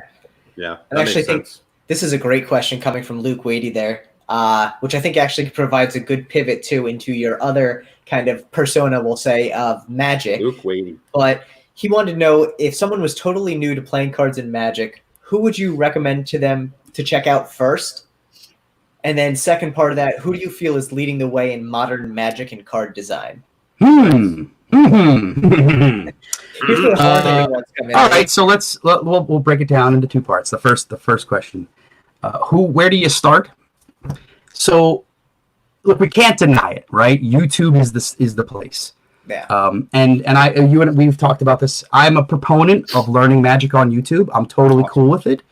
I don't see I see some negatives, but I certainly see a lot more positives. Yeah. Right. Obviously, the negatives more come with crediting. There are guys that feed their family. I feed my family with the sleight of hand that I've created, and so when a guy puts out my stuff and teaches my stuff without permission, and certainly doesn't teach it the way that I would have wanted taught. Like I don't have control over that, and you're taking food from my family. So like from that standpoint, there can be some negatives, but like I say, the positives most certainly outweigh some of these negatives. Because when I want to learn something, let's say non-magic related, like I have a computer question, or if I have a cooking question, or whatever, where do I go to learn? Yeah, YouTube. Absolutely. So I'm crazy if I don't think that to be true for magic, right? Right. And so here's the problem, guys. Here's the problem, and I feel for the younger generation. You have access to anything you want, which is a curse, kind of, because there's so much. There's too much.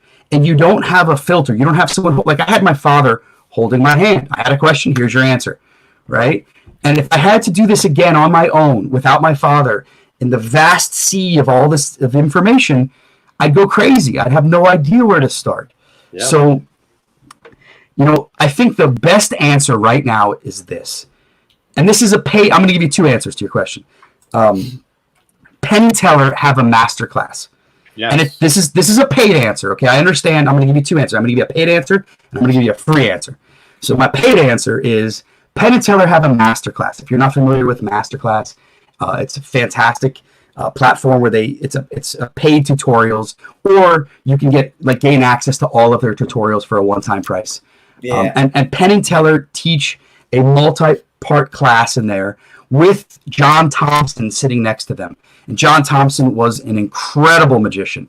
All three: stage, close-up, mentalism, you name it, he did it. He was the monster of monsters.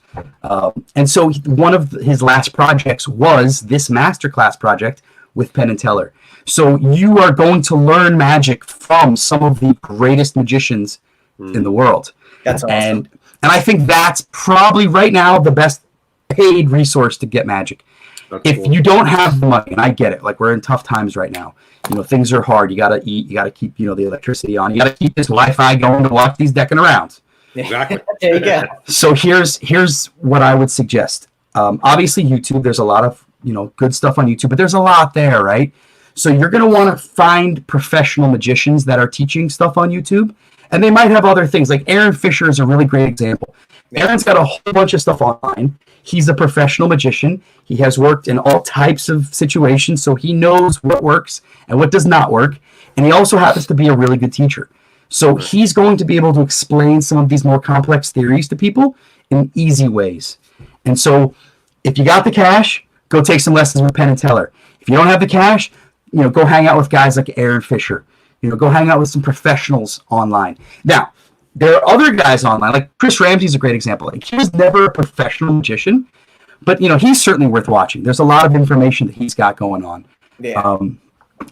Again, there's a ton of resources out there. It's just a matter of A, what you can afford, and B, what you want to learn. So I hope that answers your question, Luke. Oh, that was the first question. Yeah. Second question. Yeah. Please remind me what the second part of it was. So the second part was, who do you feel is leading the way in modern magic and card design? Okay, so magic and card design are two different things, so we're going to have to separate these again. Yep. We'll start with card design. So obviously guys like Jackson Robinson, guys like Alexander Chin. Did you see that 2019 National Playing Card Collectors deck set? Did you see that? That was sick, yeah. Okay, so yeah, dude, exactly.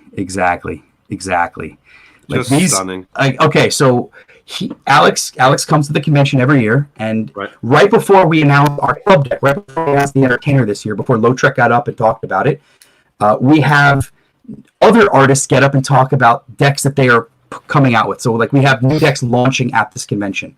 That's awesome. And so we have Bill Kalush got up and talked about the Fortuna that he did with Giovanni Moroni. Yeah. And so we have let's see here, who else that year was I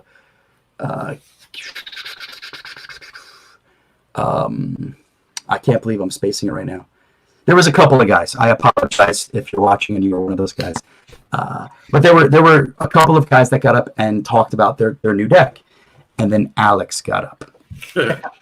And where I was seated kind of in a profile, so I could see the side of the audience and Alex at the same time. So I could see like everything in one shot because I was off to the side.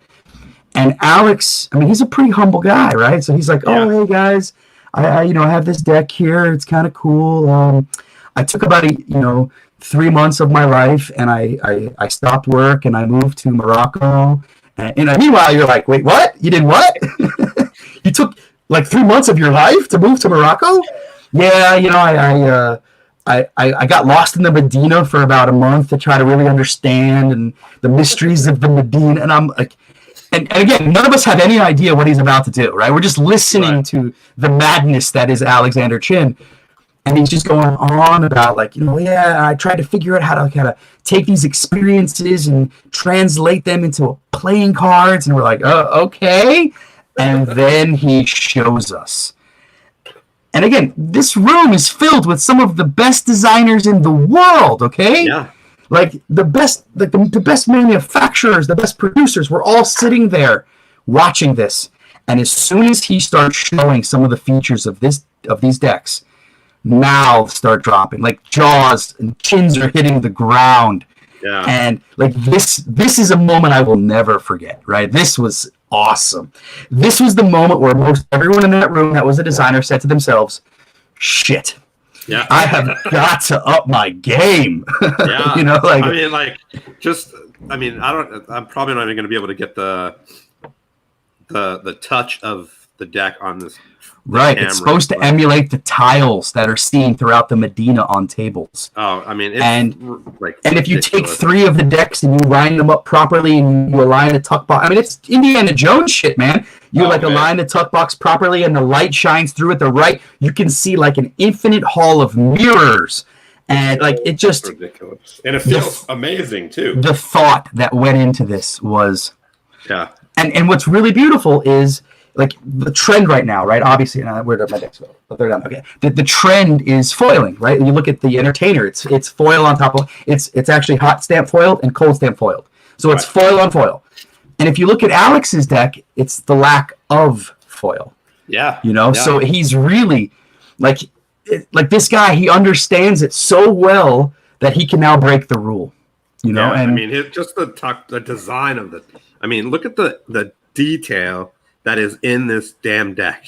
Yeah. I'm a vintage collector, so it's rare that I will stand in line and give my hard-earned money for a 7-deck set. But Alexander Chin, you bastard. Yeah. You took my money. And you know what? I love them. And the funny thing is I brought them home. I bragged to my wife. I'm like, baby, you're going to love these. These are amazing. And then I showed her pictures. And she's like, wait, I want to see the deck. I'm like, they'll never be opened. I'm being buried with them. I'm sorry. Here are pictures. That's so funny. So that's to answer the second part of your question, Luke. Who's leading the way in Magic and Sleight of Hand? There's a handful of people.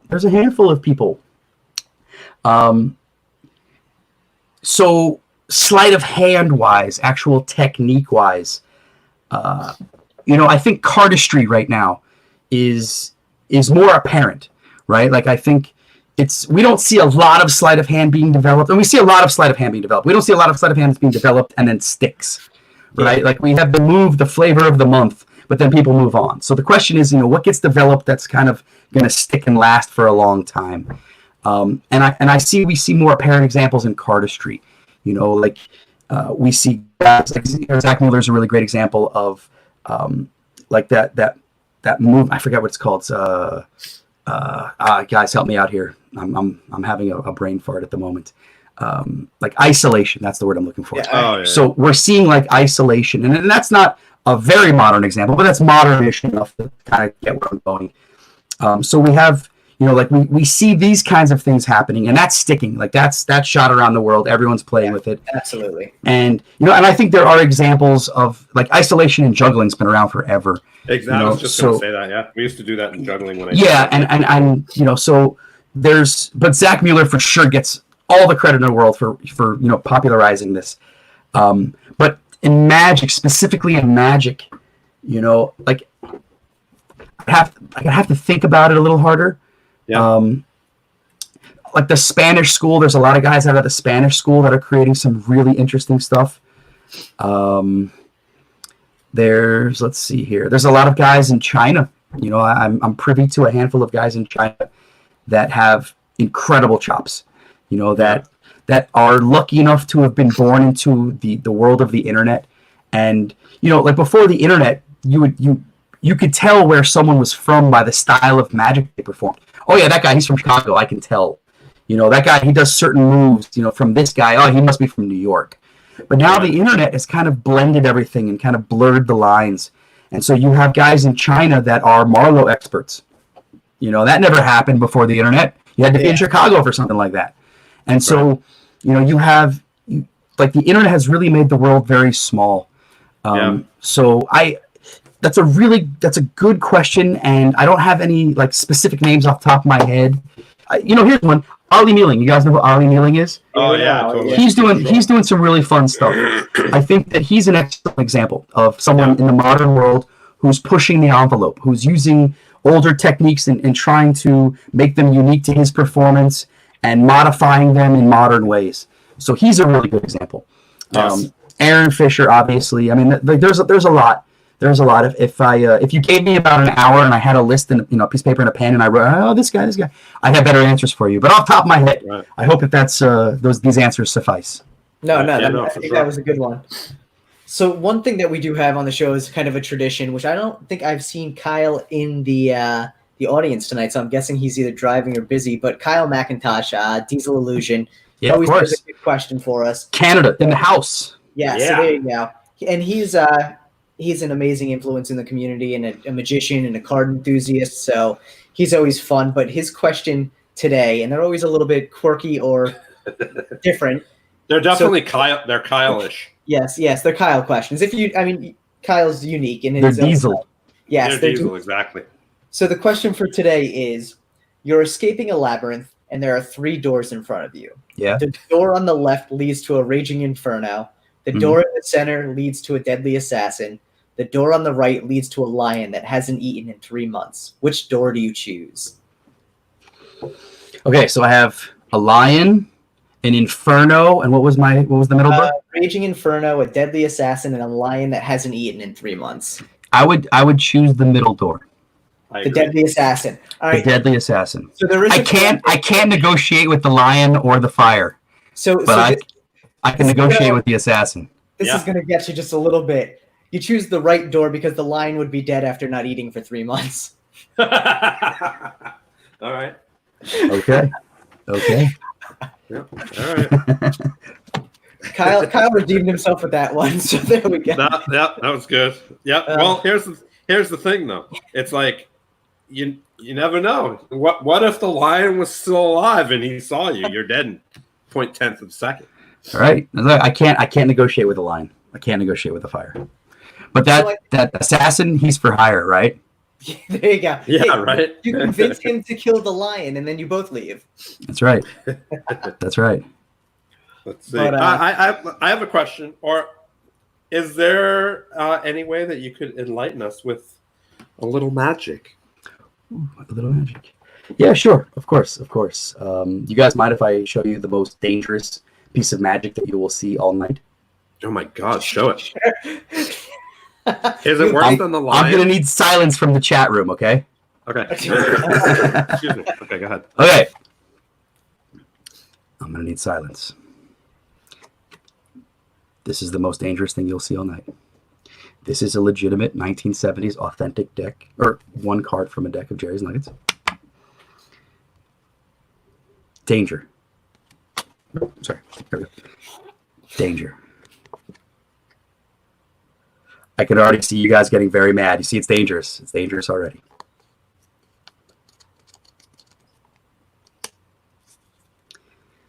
What I'm doing right now is I am creating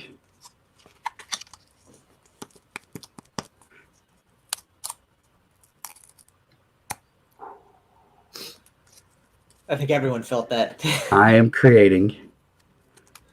This is dangerous. If I can set this up. Here we go. I'm creating the finger box of death. Okay, wait. When I say finger box of death, you guys and everyone in the chat room, you all have to go, ooh. Okay? So here we go. Ready? The finger box No, Steve. You're too Of early. death. This is why we practice, bro. This is why we practice. Here we go. The finger box of death. Ooh. Very good. So now that I made the finger box, I have to pick the magic finger. Middle finger, of course. Thank you. I learned that on Fifth Avenue. I'm going to stand up. Sorry, you're not going to see my face, but I'm going to stand up so you guys can see this. Just as long as we don't have to look at your crotch, we're good. Here we go. If I take the magic finger, that's for you, Steve, America number one. Thank you. If I take the magic finger and I put it in a box, watch closely if you guys can see this. I hurt myself for your pleasure and entertainment. Nice. The finger box Yes. of death. Ooh. Thank you. I love And the best part, here you go, Luke. This is yours to keep as a cheap souvenir. He actually took it. It's amazing. Thank you. That just traveled all the way to London right there. Now you have to mail me that card. Yes. It is yours. You can have it. Man, that is But I you feel have like some to people make sure it cringe has there. the finger in it. make sure it has I'll send it with a thumb tip. there you Perfect. go. That is too funny. Dude, no, that was awesome. Thank you for that, Lee. People really loved it in the chat. My pleasure, guys.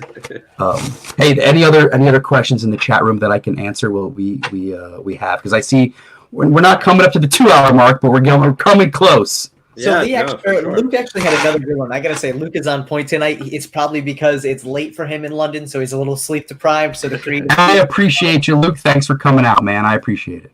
So his question was, where are we going here? We're seeing so many talent shows with with magicians recently. Do you ever watch them and feel disappointed by some of the tricks used, especially the bought tricks? No, I don't feel disappointed at all. You know, I'm happy that magic's being not exposed, but I'm happy magic's being performed and exposed to a larger group of people.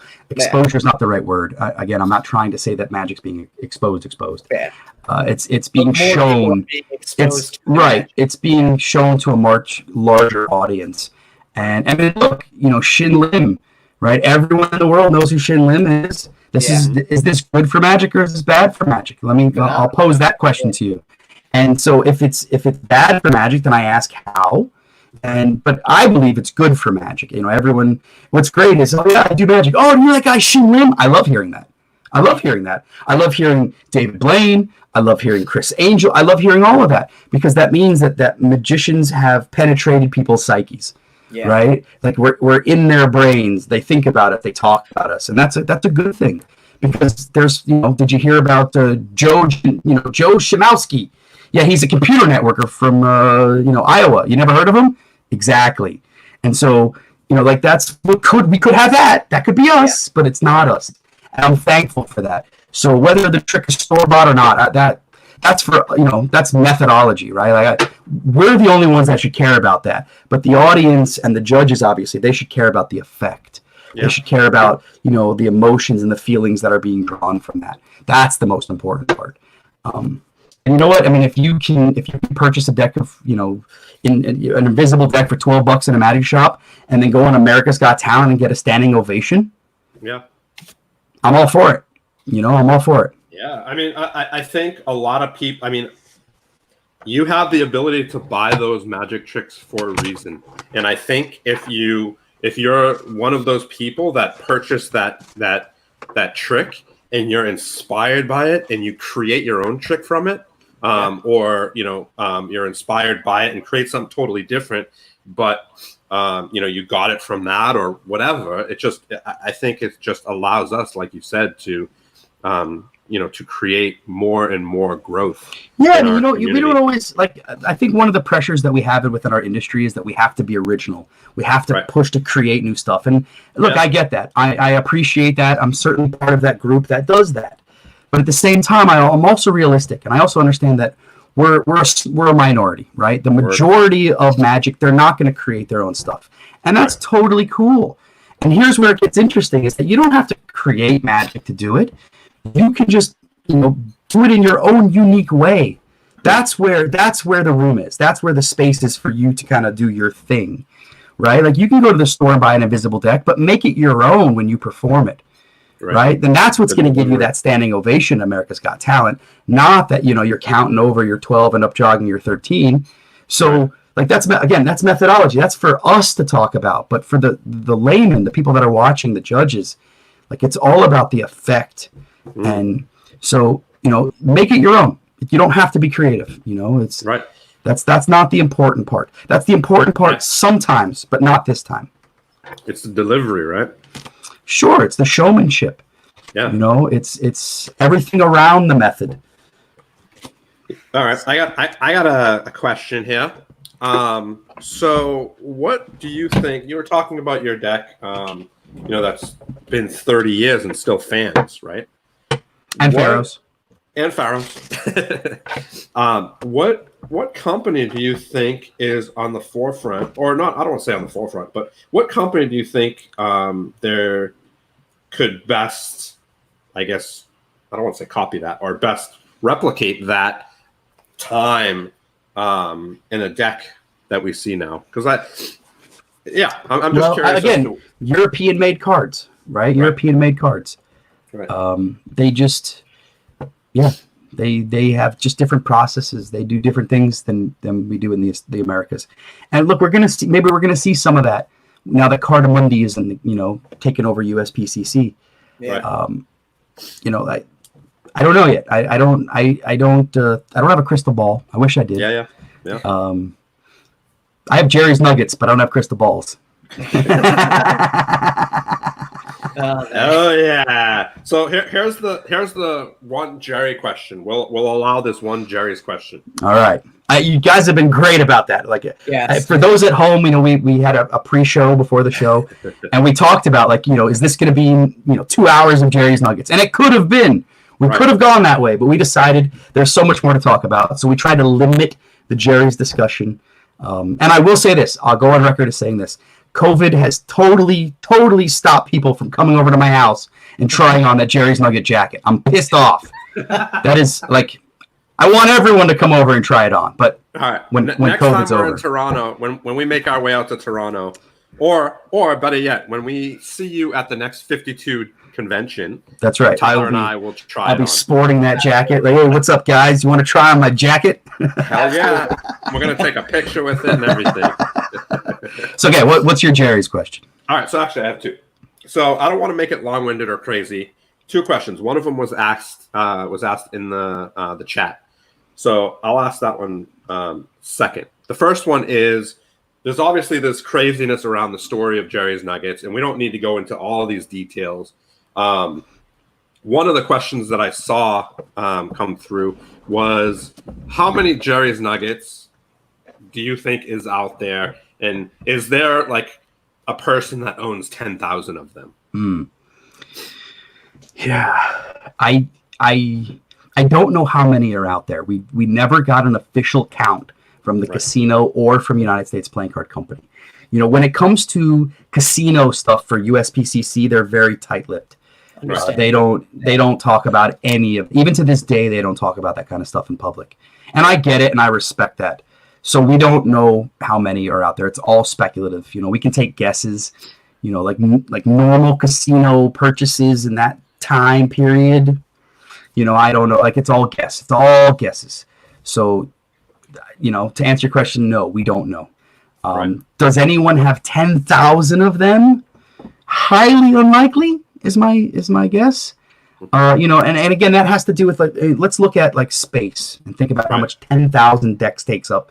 Yeah. 5,000 decks is a pallet.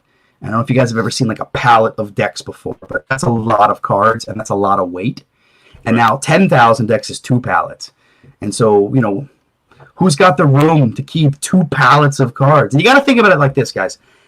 Jerry's Nuggets, they were, $0.75 when I first started, buying them. And they raised their price to $1 and then eventually raised their price to $2 with tax. And so they weren't worth what they're worth today back then. So no one had the foresight to go buy 2 pallets of cards like that. Why would you buy 2 pallets of $2 decks? That just, from a speculative standpoint, I mean, there are guys that certainly bought a lot of them because they loved them. They loved playing with them. They loved certain characteristics of the cards, but not the speculative end of the card, because it just didn't have that value at that time. Right. So, to again, long-winded answer your question, I don't think anyone's got 10,000 decks out there. Diesel says, I have room for at least 30 pallets in my trailer. Right. Okay. Real quick. Ask Diesel, what's the average weight of a pallet? Hey, Diesel. I mean, it depends. Yeah, that's going to depend on what you're putting on the pallet. Yeah. Oh, yeah. Of a paper product. Here's a quick way. How many decks would be in a pallet? About 5,000 decks. About 5,000 by 3.5 ounces. So 5, there you go. Yeah, right. Not including boxes. Yeah. So what does it cost to ship that kind of weight across an ocean, across a country, right? Yeah. Your shipping costs are going to be a lot, probably a lot more than the decks themselves. Yeah, you're looking at about a half a ton. Roughly. Yeah, it's about a half a ton a pallet. So a little over 1,000 pounds. Right. 1,600 pounds. So who's got room for that kind of space for these cards? Now obviously everyone has room for that. But back then, who was thinking like that? So no, I don't think that there are 10,000. I don't think there are 40,000. I don't think there are 5,000. I don't think anyone has a pallet. But I could be wrong, but I don't think so. Luke said USPS will lose it anyways. All right, other question.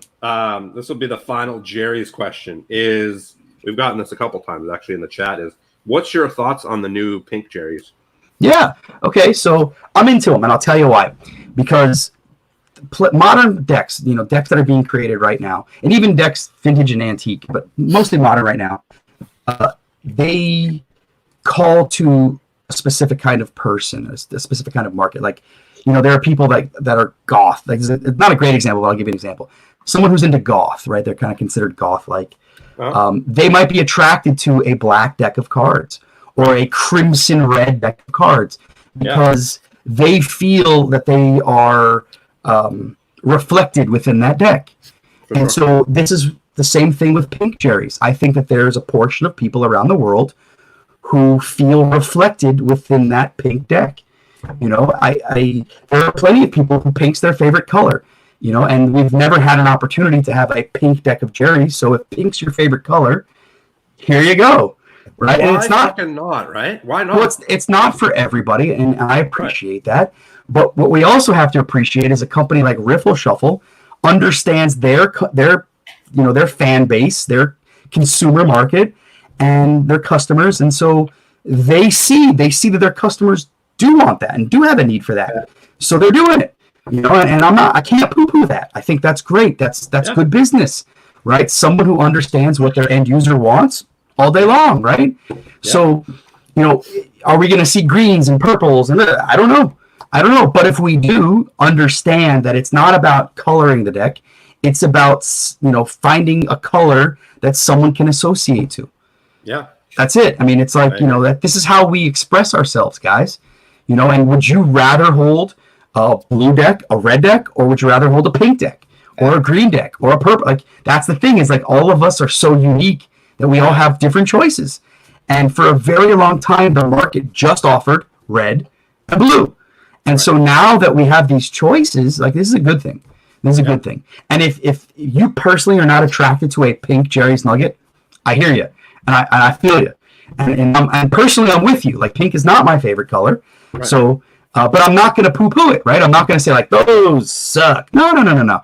I respect and understand that someone in this world does want that. And I'm proud for them. I'm happy for them because they love playing cards. And then they're going to love it even more if they have that deck. And so I'm all about it. I'm so about it. I mean, I have 6 bricks sitting over there, right? So I'm all about it.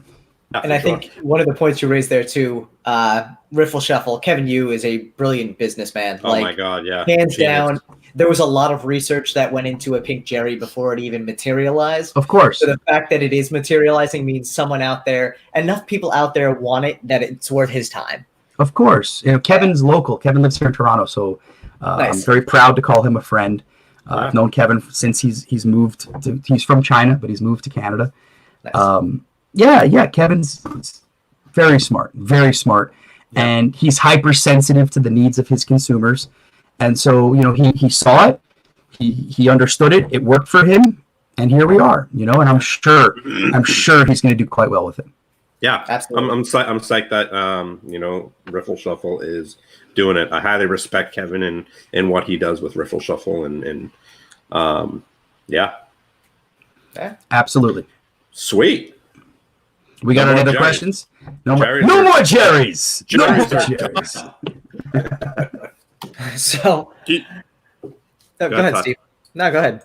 I just wanted to say, I think what we'll do is, I think we'll definitely add a link to 52 Plus Joker's website. Absolutely. And highly recommend everybody checking it out and joining. It's ridiculously cheap. It's like what, $28 a year? $25, and you get a bunch of stuff.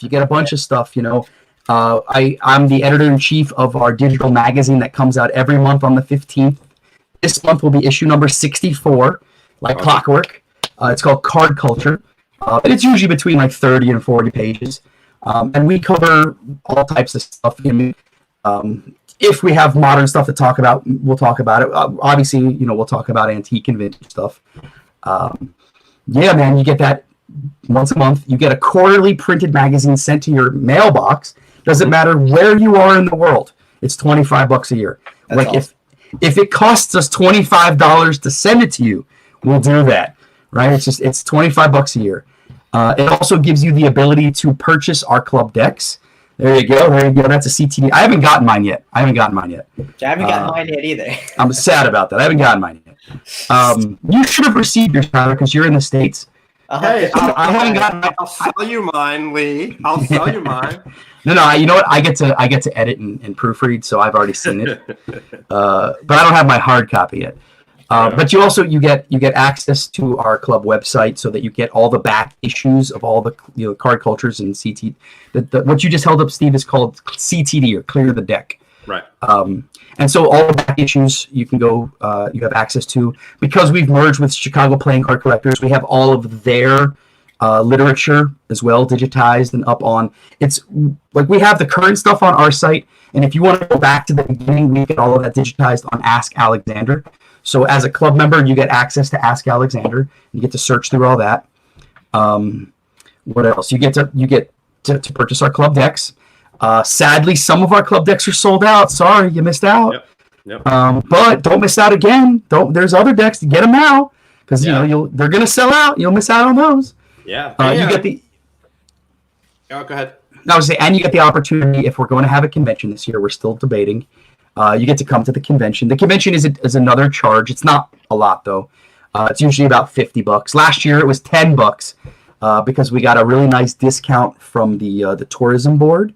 And so we kind of, instead of putting that in our treasury, we gave it back to anyone that came, and we gave them $10 to show up.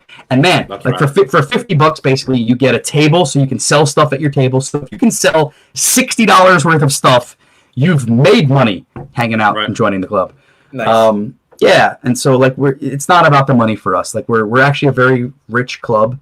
Like Tom Dawson was an amazing accountant, and there have been other people on our board that are very good with finances. So we're well to do, and so we don't have to, you're from Europe, we're gonna have to charge you an extra couple of dollars. No, we just want you to have the information. We want you to be part of the club. We obviously, if you can, we want you to be at the convention. That's a really special time. Yeah. So yeah, I mean, if you love playing cards, we do too, and we got room for you, and we'd love to have you in the club. Yeah, Deckin Around will be there at the next convention. That's for sure. Absolutely. Whether it's this year or next year, we will be there for sure.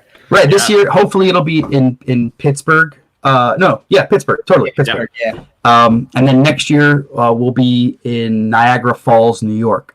So we're still going to be on the East Coast. It'll still be close enough to both. Oh, sorry, Steve. Not as close. It used to be close to you if you were still in Boston. Yeah, exactly. So you're in the Bay Area. Yeah. So our treasurer is Steve Bowling.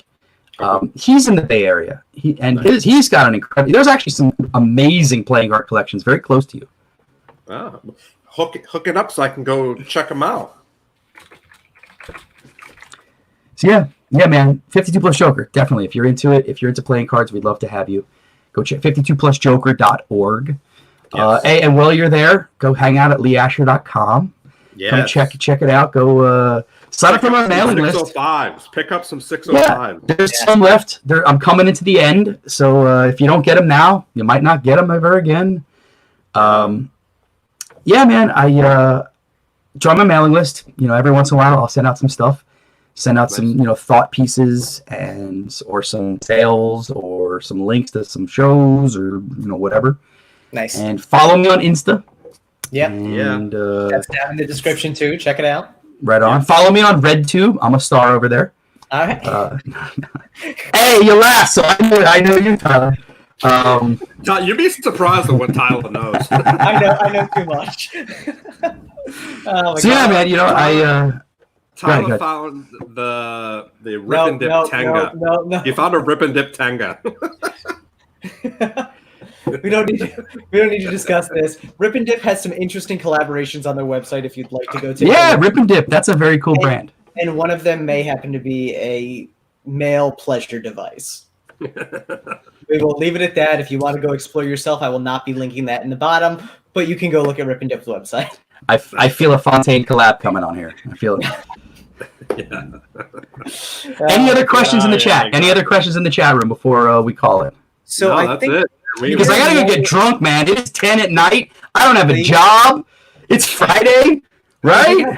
we did have one request, and mind you, It's this is Thursday. Kyle. It's Thursday. It's Friday somewhere, Steve. It's Friday somewhere. That's true. So Good this, point. well, Stu's in Australia, so it's Friday for him. But It's right. this request comes from a fellow Canadian, Kyle. He finally made it, so feel free to say no if you'd like. But Tease Kyle illusions. requested to see the Asher twist on the show. Ah, Is that possible? yeah. You know what? Here's the thing.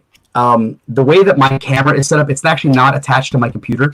It's it's a standalone, and it's sitting on my desk. And for me to kind of angle it to get the right angles, I don't want to flash for you, is what I'm saying there. So Yeah. We get it. We get it. We respect that. if you want to see if you want to see the Asher Twist, go watch the Asher Twist on YouTube. It's perfectly filmed. I won't flash, I promise. But I'm that below as well. right. Here's the deal. If you do the Asher Twist, if you're familiar with the Asher Twist, you know the number one thing is if you don't have the angles, you don't do it. And so I'm just the way that everything's set up right now. Like if you would email me earlier in the day, I would have made sure that my camera wasn't where it is, and I was able to move it easily and do this. But other than like me standing up, it's a straight on shot. It's not the right angle. Yeah. My heart tells me that I shouldn't do it. So Dude, then magic is all about the angles. We get it. So the request has now transformed. Then would you be able to do Thunderbird? Okay, so here's the problem with Thunderbird. You see, there's angles and the can't. No, I'm kidding. Of course, I can do Thunderbird. There you go, Kyle. We made it happen. All right, give me a second. I'm just Take your time. making sure all the cards are here. What deck is that? This is a Zen deck. Oh, nice. This is the deck that's been sitting on my desk for a couple of weeks. Yeah, nice. such a great deck. Expert playing card Expert company. playing card. Yep. Yeah, and you know what's interesting? This is a linen finish. This is the linen finish Zen deck. All right. Nice. Yeah, and I like it. I'm into it. I'm into it. I dig it. Okay. Let's see here. Hey, Kyle. There's a magician named Brent and Sarah. It's a husband and wife team, and they're putting together like a magic video for all of Canada, and like a bunch of performance arts are being forgotten, and so magic's kind of one of them. And so he's putting together this video, and so he asked me to do Thunderbird. So it seems like it's a Canadian thing at the moment. All right. We like to be on trend, So let me do this here. My hands are a bit dry, and that's the only excuse I will say. Here we go. If I just rub my fingers together, you can get one ace to produce. That's the first ace. I can rip it and get two. There's number 3. And here's my favorite part, Steve. Watch closely. If you just snap your fingers, that's ace number 4. Nice. Thank you. Nice. Thank you very much. I like that. My curtsy. That was amazing. Very nice. I can hear the thunderous roars from the chat room. Oh, dude, it's so loud. I'm surprised you can't hear it. Jason Rideout just said go Canada, so Rideouts in the room. oh man, that was awesome, Lee. Thank you so much for sharing. Lee, My pleasure. you rocked. You're an awesome guest, dude. Thank you so much for taking 2 hours out of your night and My pleasure, blessing us guys. with Like I your say, I presence. have no job, so it's really easy. Also, next time you're on, you can bring the alcohol with you. It's fine. Yeah, I'm a sleepy drunk, so if I start like if this was water tonight, but if this was Tito's, we would have done about 40 minutes, and that would have been it. I would have been in bed. So, All right, good to know. It was so good catching up on some history that because I'm not gonna lie, that's not something that I'm totally aware of. So hearing about all those the antique stuff and just the history behind 52 plus and I think it's really cool. So thank you for sharing that. And my pleasure, guys. I appreciate you listening. I appreciate you giving me an opportunity to share it with you. Thank you. That's how more people get interested. Is that opportunities like this. It won't be the last time we'll have you on. We'll have you on again for sure. If I have a job, then I'm gonna have to say no. But if I have no job, then yeah, man, I'm all yours. Well, you know what? Worst case, we'll get you on for a little interview at the next convention for sure. So yeah, that would be really fun if we had a convention and you guys showed up. Just bring the jacket. Just bring the jacket. I'll bring the jacket. I'm gonna bring. Okay. There's gonna be a line. I'm gonna charge like an admission.